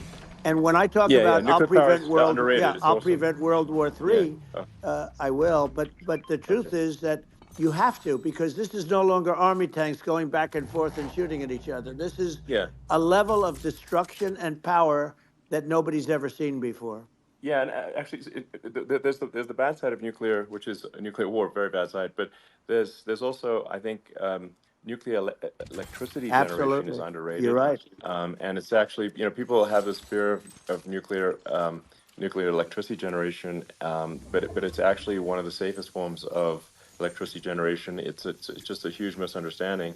And if you look at the injuries and deaths, you know, caused by, say, I mean, I'm not going to try and pick on coal mining, but just any kind of mining Right. operation, and there's a certain number of injuries and deaths per year. And you compare that to nuclear. Nuclear is actually way better. So it's underrated as an electricity source, and I think it's something that's worth reconsidering. But there's so much regulation that people can't get it done. So that, you know, Maybe they'll have sort to of change the have it, name. you know, The name is just, it's a rough name. There are some areas yeah, it's a rough like when name. you see what happened in, Good bad right, branding. The we'll have to branding's rough. rebrand it. We'll have to give it a good name. We'll name it after you or something.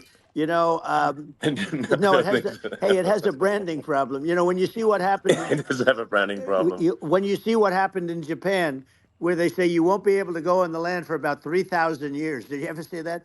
And in Russia, where they had the problem, where they, you know, there's a lot of bad things happened, and they have a problem. And they say that in 2,000 years, people will start to occupy the land again.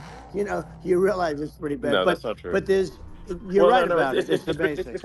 it's actually not that bad. So like after Fukushima happened in Japan, like people were asking me in California, you know, are we worried about like a nuclear cloud coming from Japan? I'm like, no, that's crazy. It's actually, it's not even dangerous in Fukushima. I actually flew there and ate locally grown vegetables on TV to prove it. And I donated a solar water treatment, yeah, a solar powered system for a water treatment plant. And Yeah, but you haven't because the been danger feeling is so just well lately, and I'm worried about it. no, but I mean, I'm it's just only kidding. it's fine, you know. It's like you know, Hiroshima and Nagasaki were bombed, but now they're like full cities again. So Right. it's Well, that's really great. not That's something that, you know. That's Um, great. so it's not as scary as people think, basically. But Yeah. let's see. I mean, are there some other topics we should touch on? Oh, you know, like lawfare. I think, you know, Well, we need to be concerned about. what they've done to Um, this country. obviously, Yeah. yeah. Well, we just won the big I mean, case in Florida. This was a Biden administration did something that's never been done in this country, and that's go after their political opponent, me, with this nonsense and just nonsense. And the big case in Florida we won, but they always pick a judge and a jury, and they use local DAs, they use the local attorney generals like Fani, you know, Fani, spelled yeah, Fani, Fani, and it's yeah, all a big hoax, and it's all run from there. Like in Manhattan, the one of the top people from the Justice Department went in, ran Manhattan, ran the state. The Letitia James deal was run by a person from the Department of Justice, Biden. They've never done this before, sure, and they set up a very bad precedent. It's called lawfare, warfare. yeah, It's a terrible thing, and never happened in our country. It does happen in banana republics and third world countries, but it's never yeah, happened. And the incredible thing is, it actually drove my numbers up because people see, you know, fortunately, I have a platform like you, or, you know, in all fairness, like a conversation like this, where I can talk about it and people understand. I mean, you fight for election integrity and you end up getting indicted because you're fighting for election integrity. And when the day comes that you can't fight for election integrity, you don't have a country anymore. So what happens? What Yeah. happens is they went after their political opponent, me. Now Biden's, close to vegetable stage, in my opinion. Okay, I looked at him today on the beach and I said, why would anybody allow him? The guy could barely walk. Why would anybody allow him? Does Yeah. he have a political advisor that thinks this looks good? He thinks this looks good because it looks so bad, and it's ridiculous. I mean, and he's been doing that for a long time. He can't lift the chair. The chair weighs about 3 ounces. It's meant for children and old people to lift, and he can't lift it. The whole thing is crazy. Well, he's clearly not, I mean, he's clearly like, we just don't have a president right You now. don't That's have a just obviously president, the and case. she's going to be worse than him because she is a San Francisco liberal who destroyed San Francisco, and then as Attorney General, she destroyed California. You talk about location, and we're talking about the sun and the water and all. There's nothing better than California. She has destroyed that. She was the original DA. She was the original in San Francisco. She was the original Attorney General in California. What she has done to California is, well, you know better than I do. You just left California for a lot of those reasons. And what she's done with crime, with cashless bail, where you kill somebody. I mean, we have states now you kill somebody and they let you out right away. I mean, you don't have to even put up, and then they never find the people unless they kill again, and then they let them out again. Our country is becoming a very dangerous place, and she is a radical left San Francisco liberal, and now she's trying to protect. Now she's looking like she wants to be more Trump than Trump, if that's possible. I don't think it's possible, but she wants to be more Trump than Trump. Yeah. I want a wall. I think that's, she wants to release all the prisoners that are in detention, and some of these guys are really bad. Right. That just came I out just saw today. that. She doesn't want to build the wall, even though the walls work. Walls and wheels. In your business, everything you do is obsolete. Almost, well, not the tunnels, but everything is obsolete. Even your rocket ships, they're like a month later, they're obsolete. You find a better way to. The only thing that's not obsolete is a wall and a wheel. And the wall, I built hundreds of miles of wall. And that's why we had such good numbers. I was going to add 200 miles. We bought it. We could have flipped it up in 3 weeks, and they sold it for 5 cents on the dollar. That meant, I said, wow, that means that they actually do want to have open borders. She wants to have open borders, and now she's going like she's tough on the border. It's such a lie. Yeah, this is simply not true. This is simply not true. And everybody knows it's not true. It's a disgrace that she can say it. No, I mean, obviously, what's happening sort of overnight is they're rewriting history and making Kamala sound like a moderate when in fact she is far left, like far left. Worse than Bernie Sanders. She is considered more liberal by far than Bernie Sanders. She's a radical left lunatic, and if she's going to be our president, very quickly you're not going to have a country anymore. And she'll go back to all of the things that she believes in. She believes in defunding the police. She believes in no fracking, zero. Now all of a sudden she's saying, no, I Hey, we got one on stream. A win. A dub, as the kids say. The day she got in, she'll end fracking. And by the way, if people didn't think that, the lunatics that really believe in that, they won't vote for her. Like the Palestinians and Israel.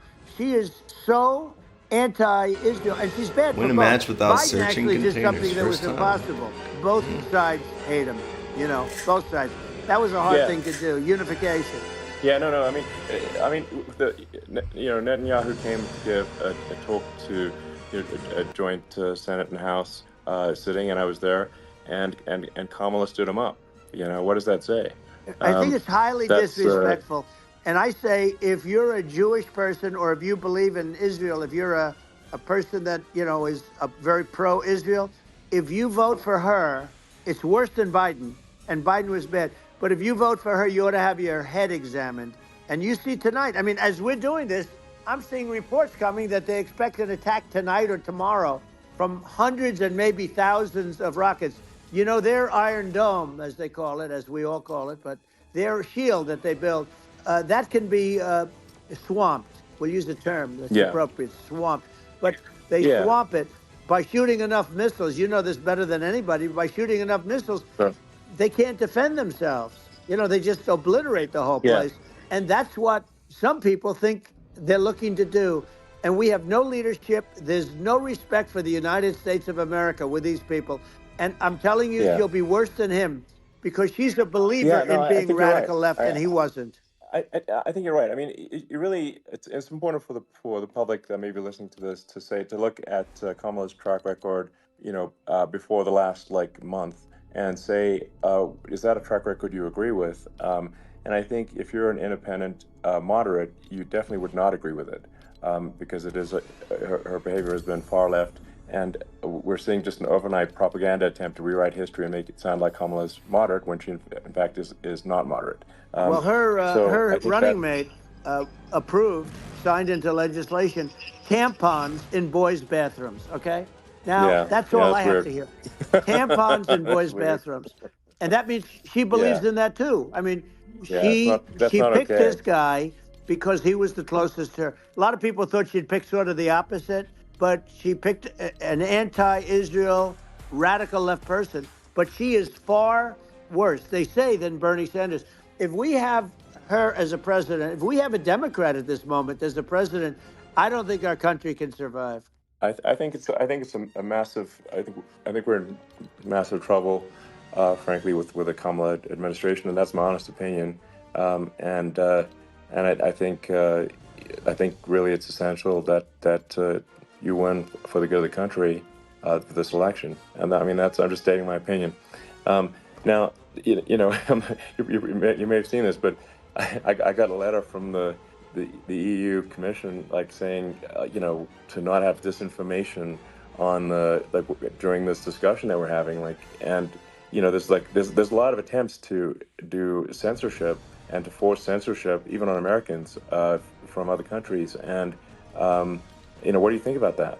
Well, I know the European Union very well. They take great advantage of the United States in trade, as you know. We, through a different forum, NATO, we protect them. And yet, if you build a car in the United States, you can't sell it in Europe. You just can't sell it. It's impossible. The same thing with our farmers. Our farmers find it very difficult to do business. We have a deficit with I'm gonna them finish of this talk. It's got $250 about billion, 30 minutes which left, people and don't then know. we'll It sounds so call it nice, a the day. European Union, but let me tell you, they're not as tough as China, but they're bad. And I let them know it. And that's probably why they notified you. No, they don't treat our country well. We defend them, with Ukraine. So we're in for 250 billion, and they're in for about 71 billion, and they have the same size.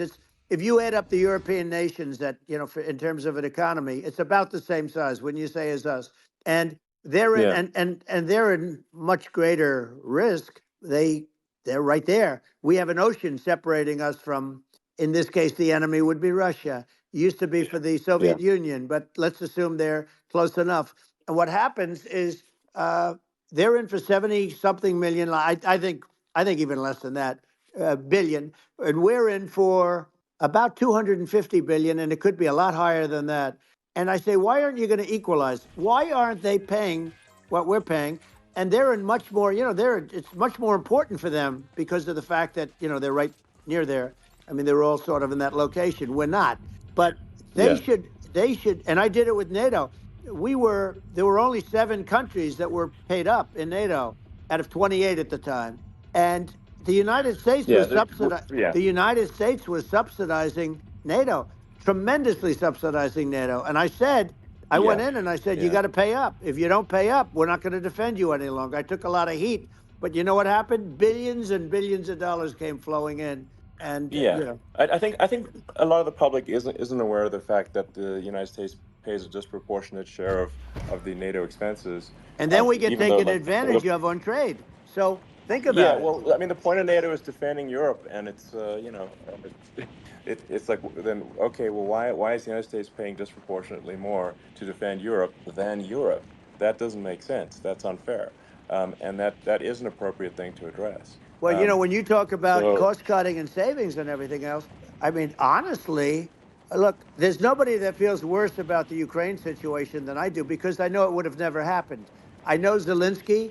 He was very honorable to me, because when they went with the Russia hoax, and they said I had a phone call with him. He said it was a perfect phone call. It was a great phone call. He could have grandstanded and said, oh, he was very threatening. He said no, it was a very nice phone call. I called him up to congratulate him on his win, and you end up getting impeached because these people are Yeah, yeah, lunatics. I was talking about the difference from the people within and the enemies on the outside. In many cases, the people from within are more dangerous for our country than the Russias and the Chinas. If you have a smart president, you're not going to have a problem with them. You're going to do things. yeah, Now, they've taken advantage yeah, of us absolutely. incredibly, but you're going to do things with the right person. Yeah, well, I think it's obvious that you're a believer and an advocate of free speech, because during your first term as president, you were attacked relentlessly every day, often very unfairly with with false attacks, and you didn't try to shut down the media. You didn't try to inhibit their freedom of speech, and I think that says a lot. Well, the good thing is that you and I have, and some people, very few, we can get the word out. Although sometimes it's hard because they don't want to print it. Like we're having a great conversation right now. Kamala wouldn't have this conversation. She can't because she's not No. smart. She's not a smart person, by the way. She can't have this conversation. And Biden, we don't even have to talk about it. I mean, he couldn't have this conversation. He would have given up on the first half of a question. He would have walked out. He would have said, "Where am I? Where am I going?"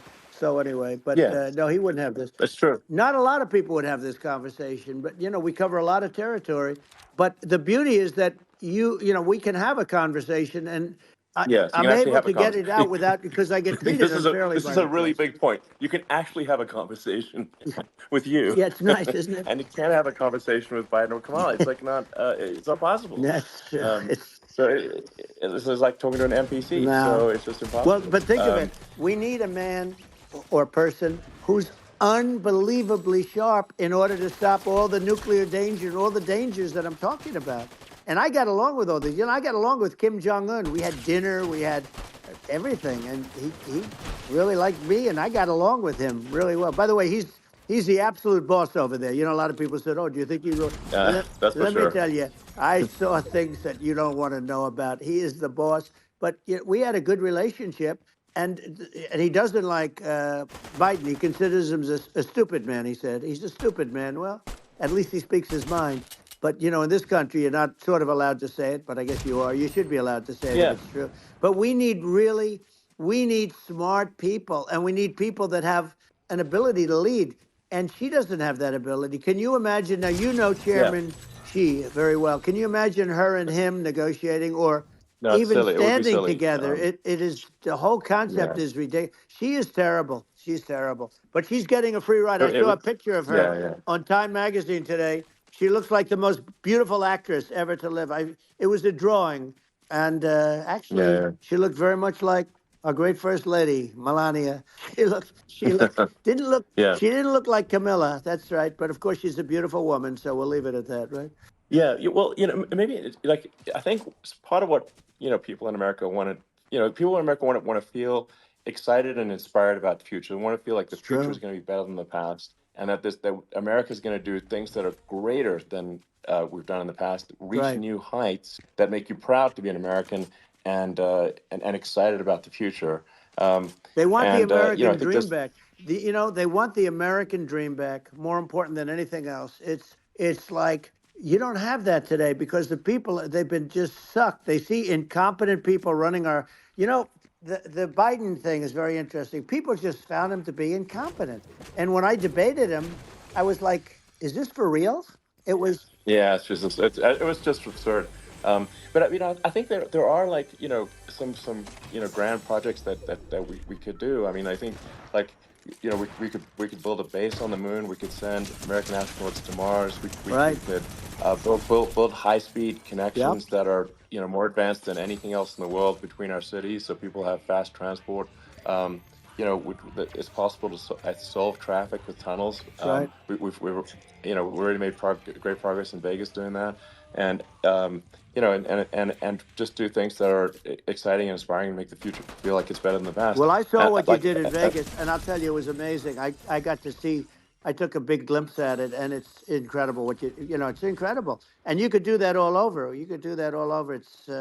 It's deep. Yeah, You and don't that's even need much structure, assuming you're in the right areas. no, it's straightforward. It's amazing. So I think we could do some things that like China's got incredible high speed rail between its cities, but I think it's actually possible with tunnels if with deregulation with an ability to actually where it's like legal to actually do the tunnels, then you could have high speed tunnels that are actually better than anything else in the world for high speed transport between cities, and that would be something that Americans can say, wow, okay, we've got something that's cooler than anyone else in the Yeah. world. That's the kind of thing that makes you proud to be an And American. much safer than surface trains where there is a danger there, with crazy Yeah, people. It's much safer, much better.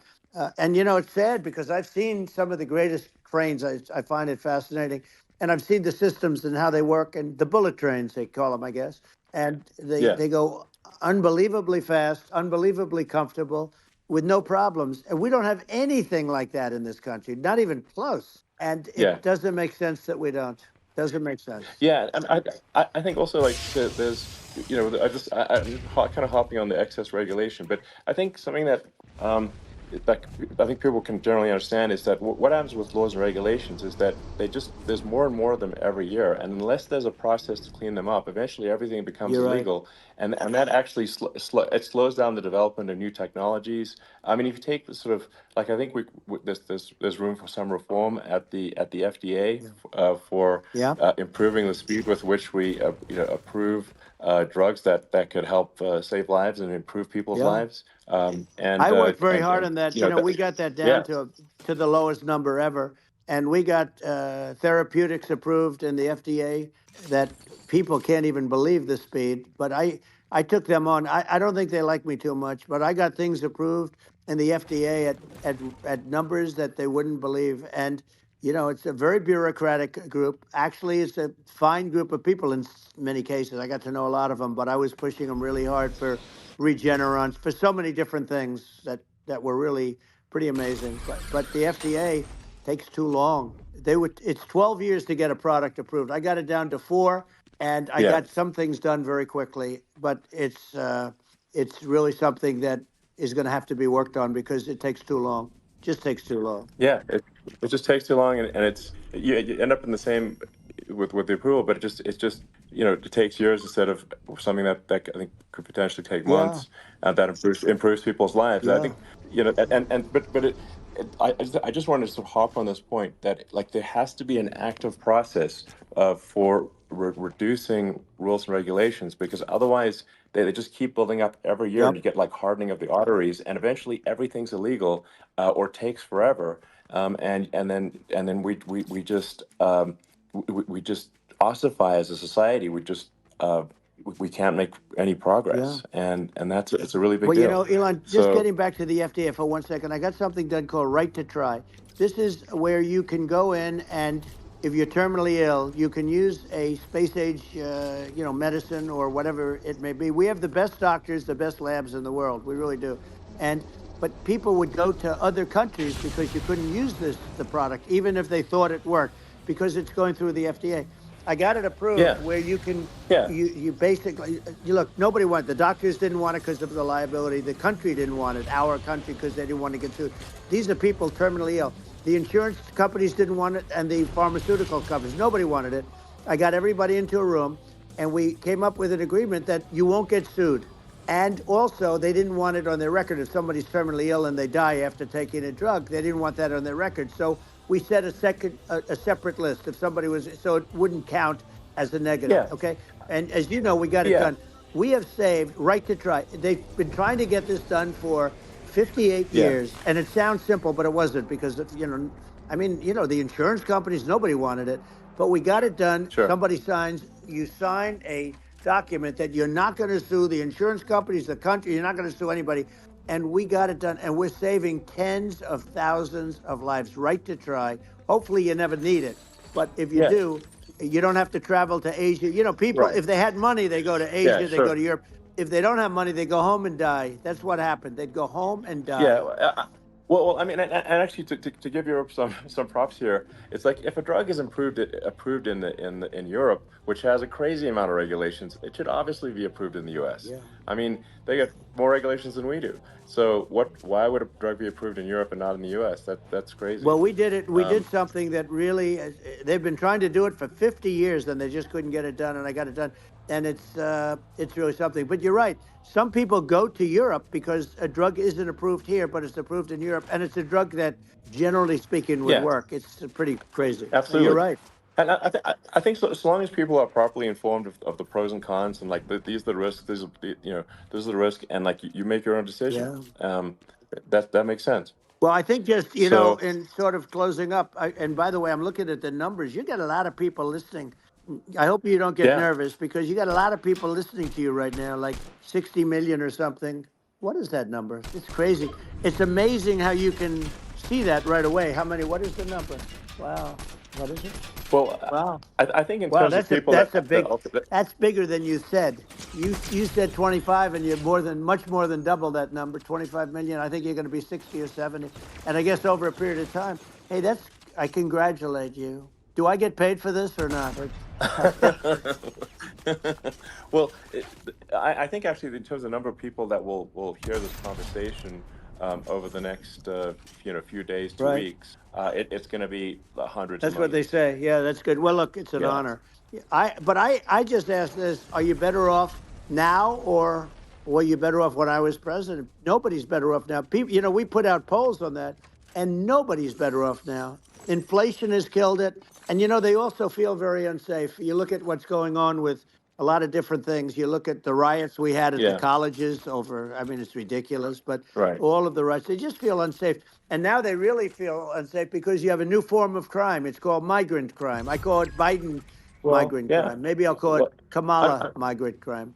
But I mean, with all these things, I always try to get to the ground truth by just asking people.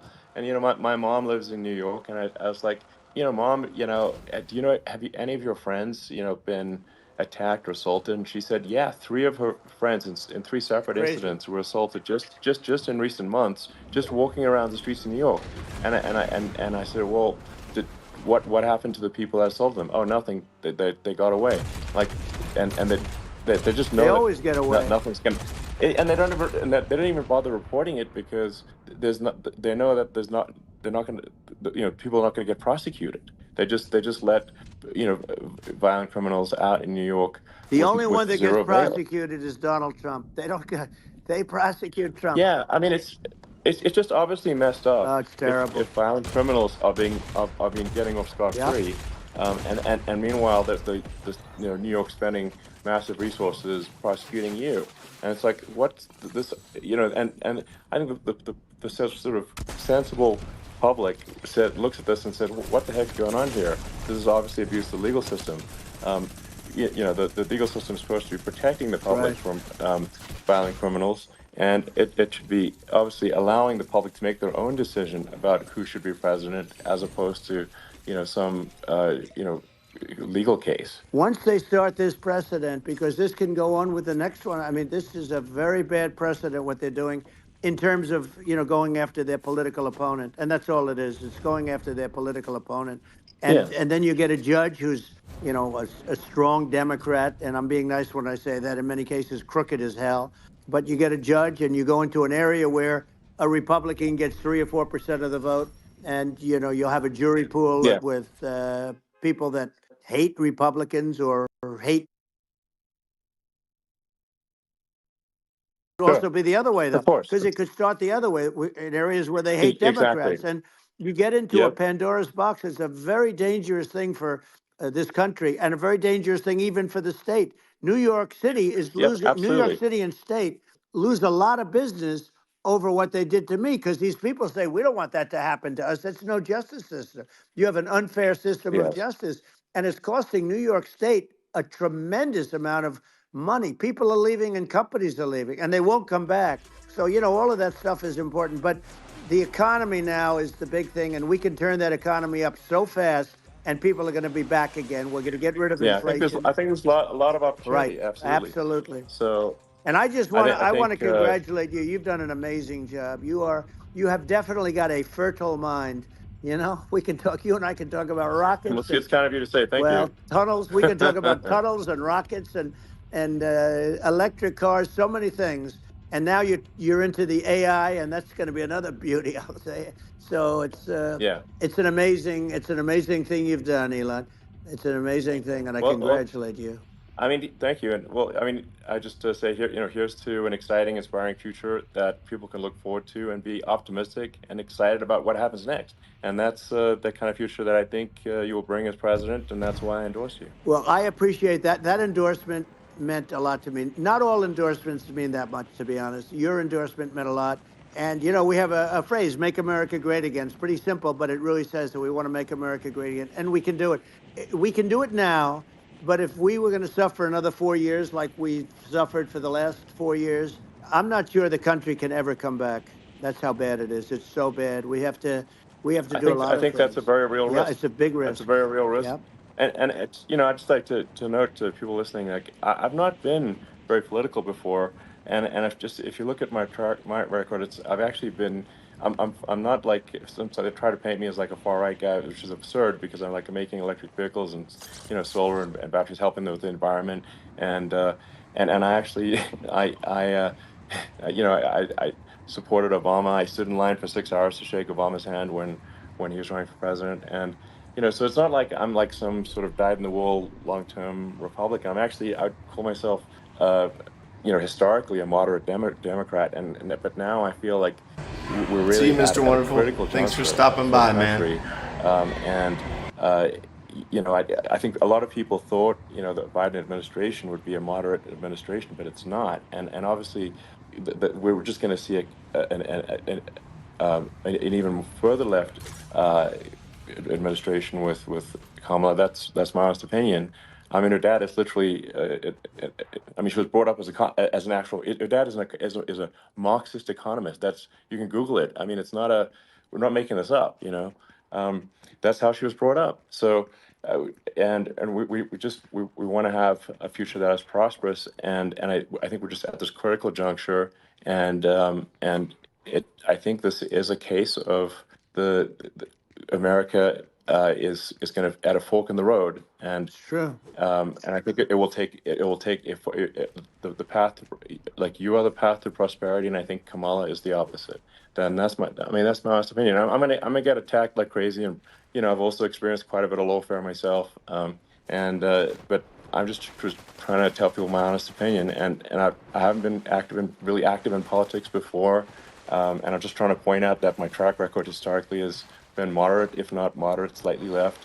So this is to people out there who are in the moderate camp to say, I think you should support Donald Trump for president. And I think it's actually a very important junction in the road, and we're in deep trouble if it goes the other way. Well, I want to thank you. And, I actually always did think of you as somewhat left. I must say that. So it's Yeah. even more of an Well, honor to yeah. have your endorsement. I know how strong you feel about it. But, when you think of her, San Francisco, 15 years ago, I had a great friend, Bob Tish. He said it's the greatest city in America. And now it's almost not livable there. And California likewise. And she was involved in the destruction of San Francisco and the destruction of California. And she will be involved in the destruction of our country if people are so unwise as to elect her. And I hope that doesn't happen. And I hope the elections are going to be run honestly. And we're going to turn this country around. We're going to do things and we can do it fairly quickly. And we have to get rid of the criminals that have been, given to us by other countries as they laugh. They laugh at us. They think we're stupid to accept these people. These are radical, stone cold killers in many cases and terrorists. And they're in our country by the hundreds of thousands. Yeah. And we have to take them out. Yeah. I mean, if I could summarize it, perhaps, I think these are issues that I think most people in America would agree with, which is that we want safe and clean cities, we want secure borders, we want sensible government spending, we want to restore both the perception and reality of respect in the judicial system, stop the lawfare, and I think that's like, and how are those even right-wing positions. I think those are just that's just common sense, and that's. I mean, would you agree with that? 100%. I don't understand, the whole, they call it progressive. They don't like the word liberal anymore, but call it liberal or progressive. I don't understand how somebody could say that it's okay for them to empty prisons into our country. And again, I told you, their Yeah, crime it's rates definitely all not over the world okay. are going way down, which makes sense. In fact, the next time what we'll do is if something happens with this election, which would be a horror show, we'll meet the next time in Venezuela because it'll be a far safer place to meet than our country. Okay, so we'll go. You and I will go, and we'll have a meeting and dinner in Venezuela because that's what's happening. Their crime rates coming down, and our crime rates going through the roof. And it's so simple. And you haven't seen anything yet because these people have come into our country and they're just getting acclimated. And they don't know about being politically correct law enforcement or lack of law enforcement. And our police, I have to just end with this. We have great police. We have great law enforcement, but they're not allowed to do their job. They have to be able to do their Yeah. job without being destroyed. Well, absolutely, and it's obviously demoralizing if you're a police officer risking your life to arrest violent criminals who could kill you and do kill you sometimes, and then you arrest the violent criminal and then the DA doesn't prosecute and they just let the guy out. Yeah. Well, then why should a police officer risk their life to arrest a violent felon Well, even worse, if Elon, nothing's going to happen? even worse, they prosecute the police officer. They go after it and they prosecute the police officer and they take away his pension. They take away his Yeah. job. He loses his family. He loses his house. Well, I thought it was very telling, like incredibly telling, that when there was that case where sort of a gang of thugs beat up police officers. I think it was in Times Yep. Square in New York, and then nothing happened to those guys. They were let out, zero bail, and I think a bunch of them were given free tickets to California. Well, what is I mean, that is a gross indignity against the United States, and that's how. I mean, this is insane. Like, have we lost all pride? How can such a thing be allowed to occur? I've never seen anything. We see where they get shot. It's a very dangerous profession, but something they're very proud of, and they want to be able to do their job. But I've seen them get shot. I've seen a lot of things. But I've never seen where these guys are standing in the middle of a big street, everybody watching them, and they're literally boxing, like punching, stand-up fighting a police officer. There were two of them, and you Yeah. had about six Yeah, of yeah. these guys, and they're punching the hell out of them. And in their own country, they would be dead if they did that. They'd be shot. Yes. They would be shot instantly. And they come from these countries, and it's taking them a while to realize that we don't do that in this country. But in their own country, Yeah. if they stood on a street and had a fight with a police officer, they would be shot. There's no political correctness, and it's such a sad, Yeah, it's such a sad thing to see. And that's the reason you have crime, by the way, yeah. because we don't do anything about Yeah, it. yeah, we just cannot have a situation where our police officers are beaten up on camera by a gang of illegal immigrants, and then nothing happens to the guys that beat up the cops. I mean, and they're let out. This is unacceptable. Well, we're going to change it, and we're going to get them out of the country. When I first got involved, they said you couldn't get them back to these countries. You couldn't take them back. In the case of Guatemala, Honduras, El Salvador, some others, you couldn't get them back. And I said, really? Oh, you can't get them back? Because under Obama, he couldn't get them back. They'd fly them in, and they'd put planes on the runways in these countries so you couldn't land a plane. They'd bring them back. And the generals told me, sir, we can't bring them back. The countries won't accept MS-13 gang members. They won't accept them. And I said, really, how much do we pay these various countries in terms of economic aid, which is also somewhat ridiculous? And the answer was $750 million. I said, good. Tell them they're in default. They're delinquent. We're not paying them anymore because they won't accept it. And you know what happened? They all called me, every one of them. They said, we would be honored to take them back, sir. We would be honored. It was so easy. But it's one of those things. And we got them back. We took in so many. The MS-13 is probably the worst gangs in the world. They're the most vicious, violent. We took them out of here by the thousands and got them out of here. And their countries took them back. And because I said, you're not getting any more economic aid. And once I said that, they were nice. They wouldn't take them back for Obama. Yeah. They wouldn't take them back for anybody. And now we have a problem because we have this guy, and they don't take him back anymore with Biden because they don't respect him. Yeah. It's just gotta be done. We just can't have you know, whether they're citizens or not citizens. We can't have, because they won't prosecute citizens either, not just illegals. So if it's you can't have violent, repeat violent offenders that are not that don't get incarcerated. That's right. Because they will obviously, by definition, continue to hurt people. And I think where part of this comes from is that there's and I do sort of consider myself liberal in some ways. I mean, it's just that you want to have empathy for Right. people. Obviously, you want to have empathy for people. I totally agree with that. You want to have empathy, but you also have to have empathy for the victims of the criminals. And if you just have empathy for the criminals, it's actually shallow empathy. It's not real. You're not thinking. You're one layer deep empathy. You got to say, like, what if you don't incarcerate this person? Who are they going to hurt? Who are they might kill someone. They might rape someone. If you don't incarcerate them, you have to have empathy for the victims. And there's a lack of empathy for the victims of the criminals, and too much empathy for the criminals. It doesn't make sense. That's why you want to have deep empathy for society as a whole, not shallow empathy for criminals. Right. And we have to give our police officers the dignity and the respect that they deserve. And we have to let them do their job. They can do a great job, but we have to let them do their job. And if we don't do that, it's going to all disappear. There's never been a society like this where you're allowed to do anything you want and nothing happens. And I'm talking about violent crime. And it's going to get more violent because these are really, really violent people. And we're going to get them out of our country, and we're going to get them back to because they were sent here by the presidents and by the various people that run those countries. And I know every one of those guys. And they're smart people, and they're streetwise people. And they really think that the USA is stupid. They think we're run by stupid people, and they happen to be right. But when I was there, we had no problem. We got them out. We took out thousands of MS-13 gang members. We brought them back. And now, again, it's the same old story. We don't do it.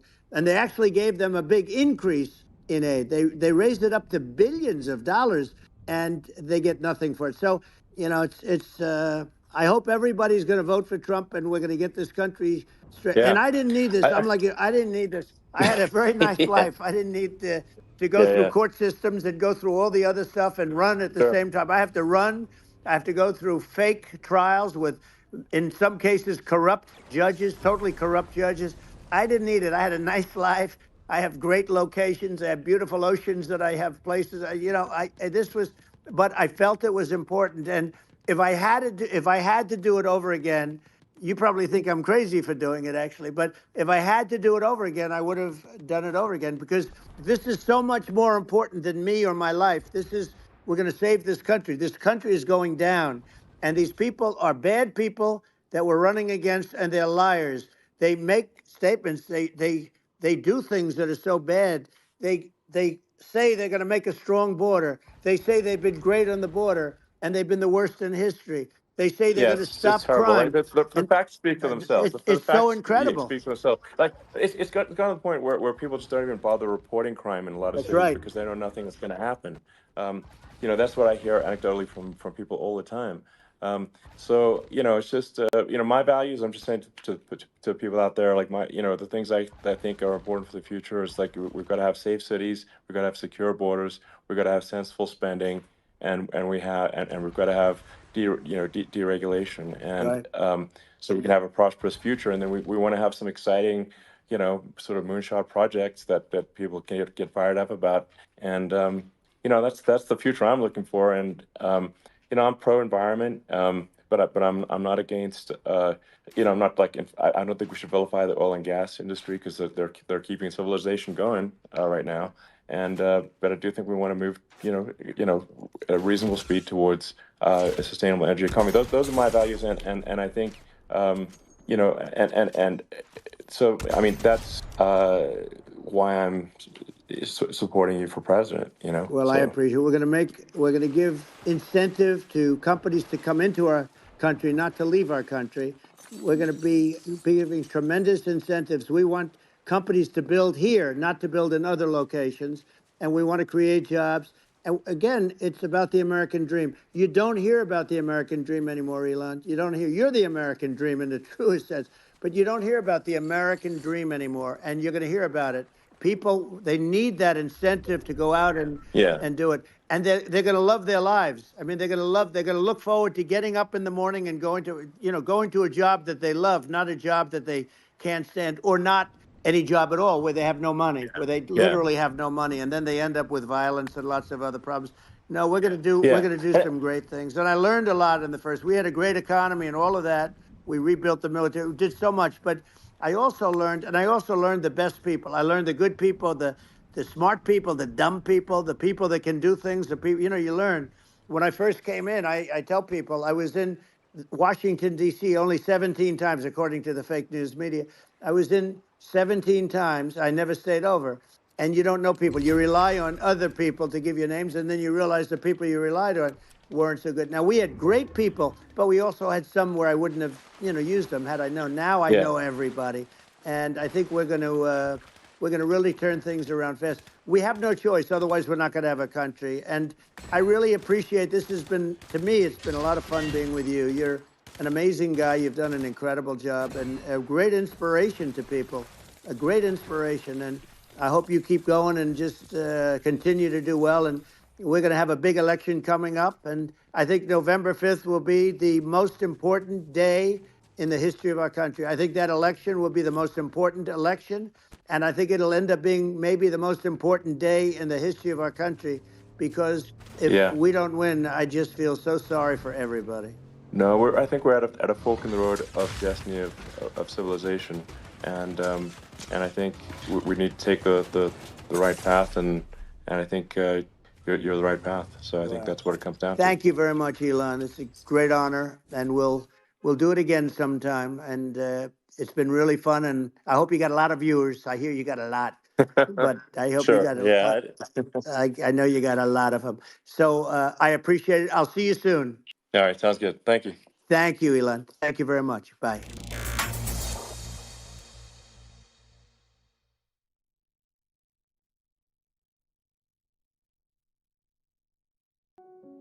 Drive 50 miles east of Silicon Valley, California, and you will see beautiful, multi-million-dollar homes and picturesque vineyards.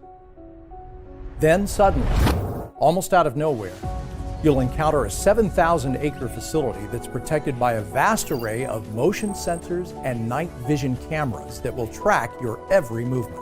If you were somehow able to scale the 6-foot-tall barbed wire fence and step foot on this property, within seconds, an elite security team would arrive, led by the FBI agent who conducted missions against Al-Qaeda and Osama bin Laden. Each member of this team will be armed with military-grade assault rifles, and they will not waste a moment to take you into custody for interrogation. But this is not a military base, nor is it an FBI, NSA, or CIA outpost. It is, in fact, the Lawrence Livermore National Lab. For the last 60 years, the world's smartest scientists, engineers, and mathematicians have entered this facility seeking to achieve what many predicted was unachievable. And for 60 years, they left in failure. That was until they cracked the code. The director of this top-secret program allowed a film crew from CBS's 60 Minutes inside to serve as witness. And in this brief clip, you will see the impossible become possible. The birth of a brand new form of energy, AI energy. Thanks to a stunning breakthrough in artificial intelligence, 192 individual laser beams simultaneously concentrated their energy on a single target, striking with 1,000 times the power of the entire U.S. power grid. The temperature reached 270 million degrees Fahrenheit. And the reaction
Okay. All right. Let's turn it up until it is. Is that as high as it'll go? Mic check. Mic check.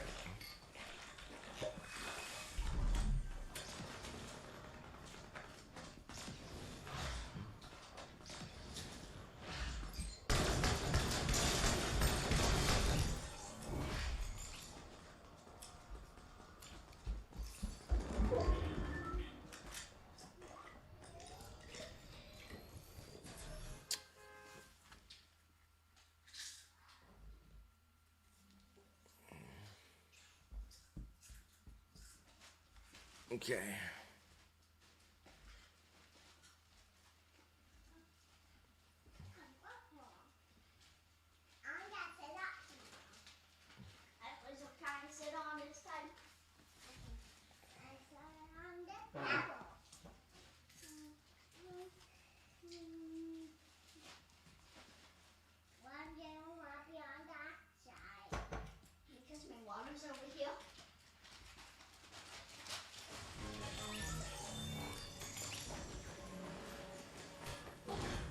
Well, I worked on this for like an hour.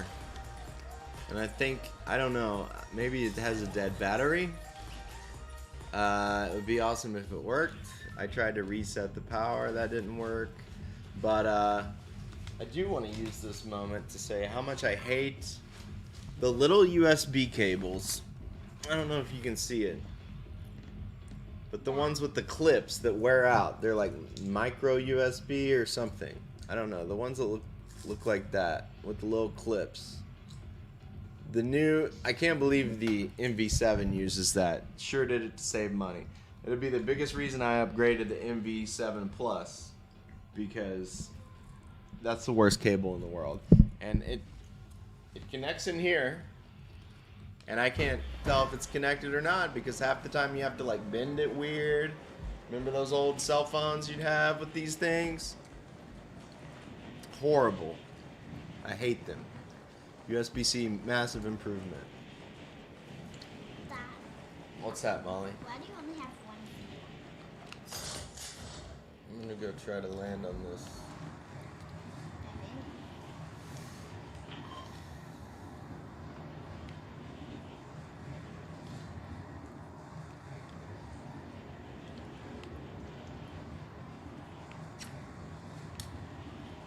I'm trying to go to the Fall Guys place.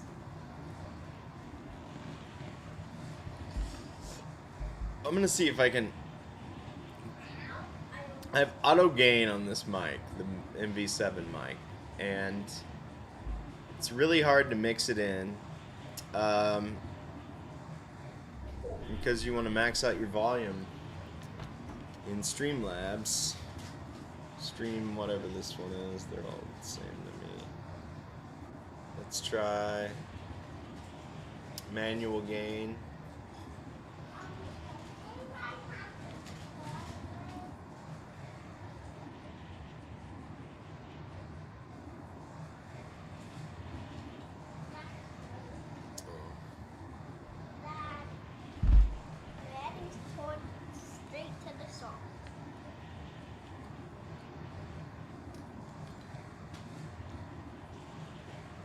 Trying to do this Fall Guy quest. I wanted to do that once, but I don't know where to go. I think over there. Does it tell me where to go even? See that pink symbol? That's the Fall Guy. That's what I thought, but I went over there and there was nothing to do. Maybe people took it before you or something? I don't think so, baby. Maybe you should like look up or something? Try to put this compressor on and see if I can get some more volume out of this mic. Maybe you should look up on your phone or something.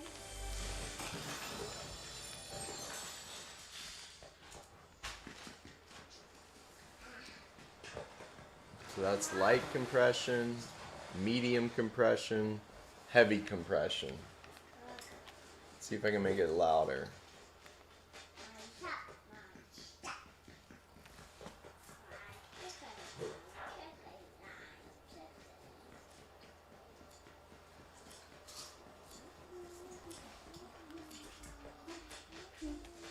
Check.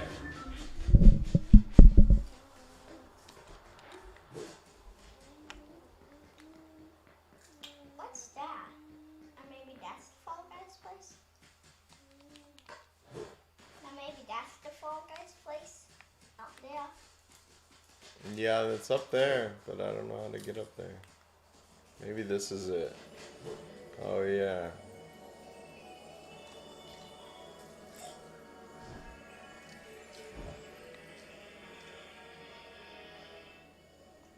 Why do you Oh, cool.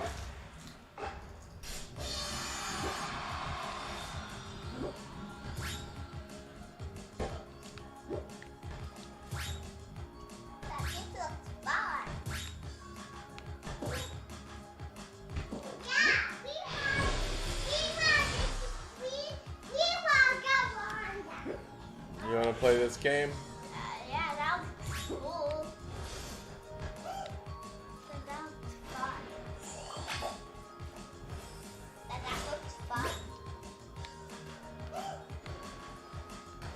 It's hard. I'm not good at it at all. That cat's fun.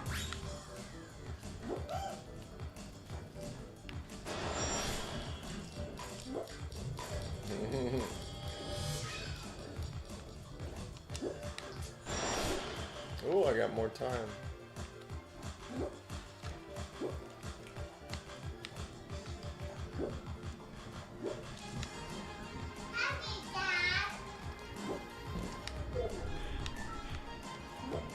Been alright since I got past that first part.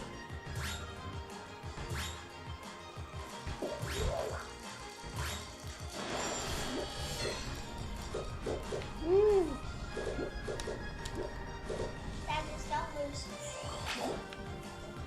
I'm gonna try.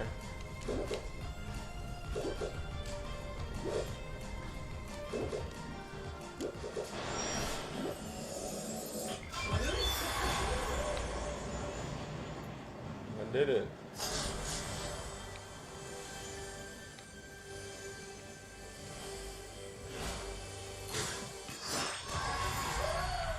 Cool. You played Fall Guys. I did a Fall Guy. See you next match. Okay. Cool, we did it.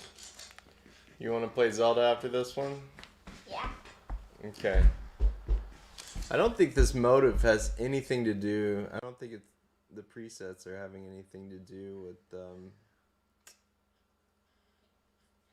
whether or not it changes how you hear what I say. I think it's all being done in Streamlabs.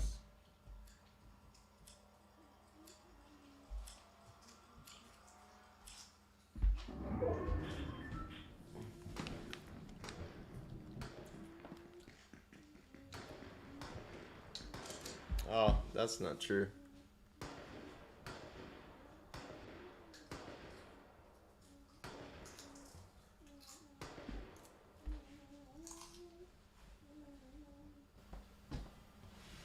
Okay, I got on limiter with heavy compression. Does that work? It looks loud in the meter. It's like touching the red, so I think that's as loud as I can make it.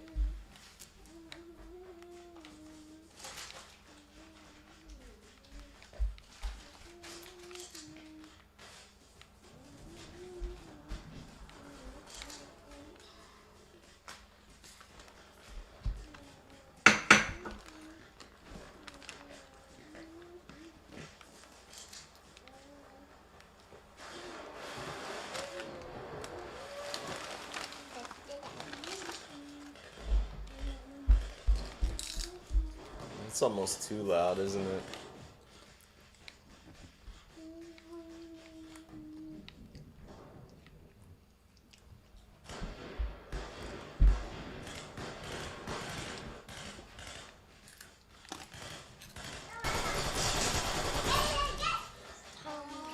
So good.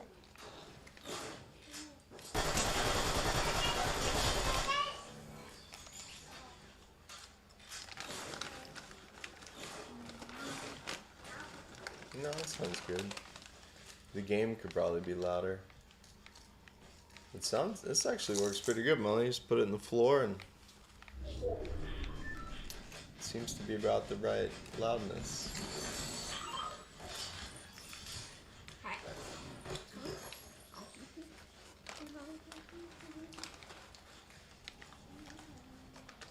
Not for me. Not for you.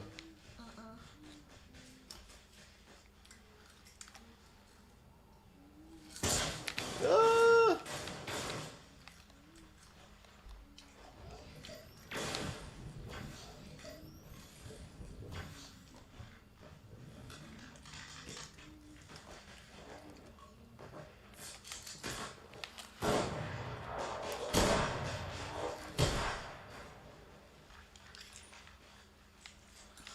It's like you guys are playing Fortnite with guns. Oh. I'm joking.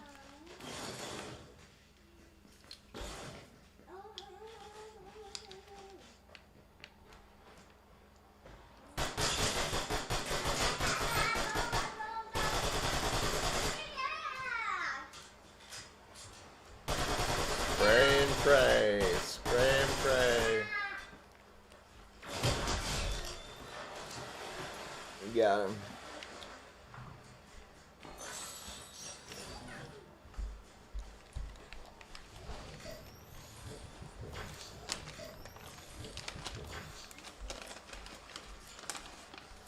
This is my last match.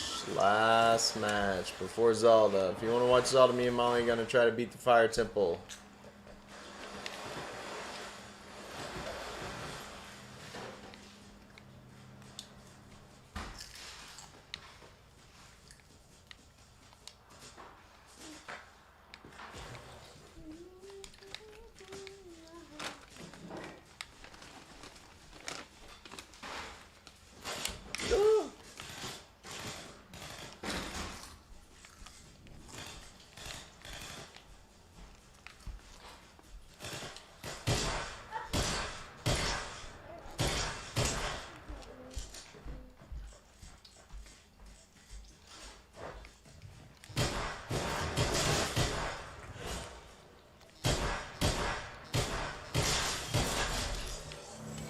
Hey, nice shields, bro.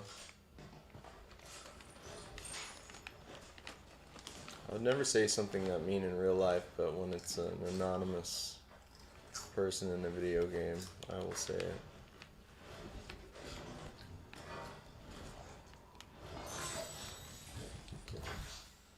That gun looks good. Yeah, that's the one I had. Okay, it's just got a sight on it. I don't like the sights.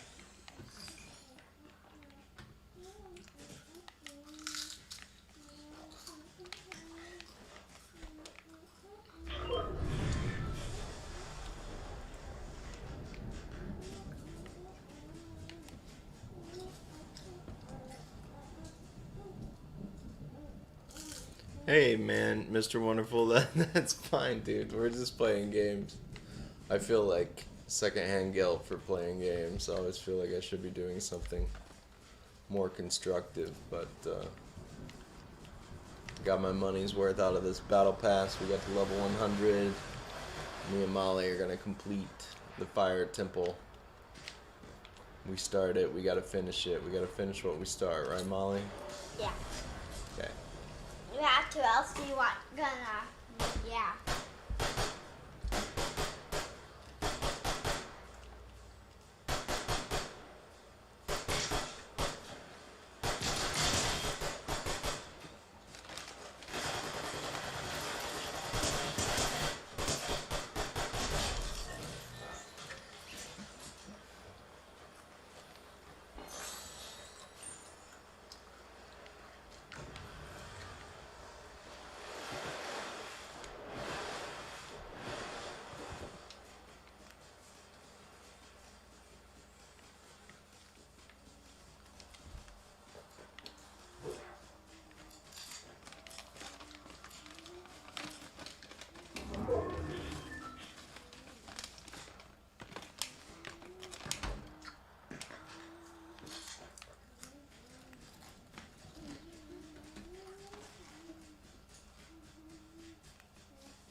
Yep. You have 3 viewers. 3 people watching me? Yeah. You can tell? Yeah. Oh no. My daughter can tell my viewer count at age 6. It's the new way that fathers are measured.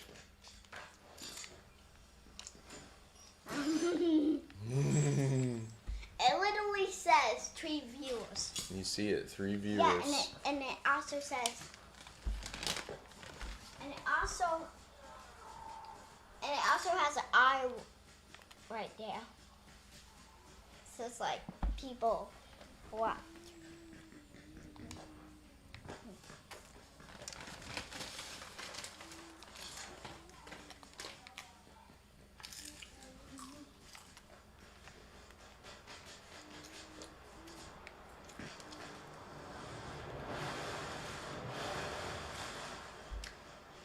Then is it a good thing that somebody knows the word privacy or no? Privacy? Yeah. She probably learned it from you. Oh. How? I don't know. Did you say I need my privacy? Yeah, sometimes. Well, I'm sure that's where she learned it. This is purple gun, Dad. Uh-oh. Dad, there's purple hands. I know. I should probably get those real quick. I can get them. Come on.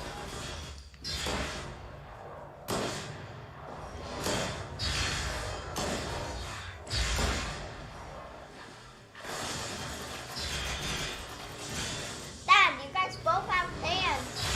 Dad, you guys both have hands. Oh. You got me. It's close. Alright, well, we're going out in 10th place. Oh, we had a boom bolt. That's okay. That one's hard to beat. You get shot once, you're dead. What's a boom bullet? It's like shoots you with an arrow, and then it blows up when it hits you. Can you get Tears of the Kingdom out for me? Yeah.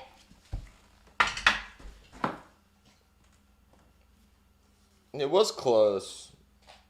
Yeah, you did Liffy get it. Thanks, baby. You're the sweetest. Yeah. Do you want me to put in?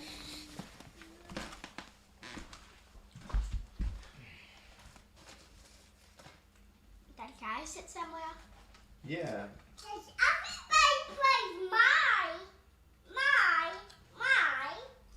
everybody plays And then what are you taking out? Zelda. Mario Party. Everybody Super Mario plays Party. my Zelda. Everybody plays my Zelda.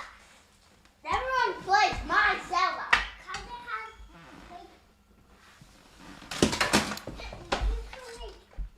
I'm gonna put it right here.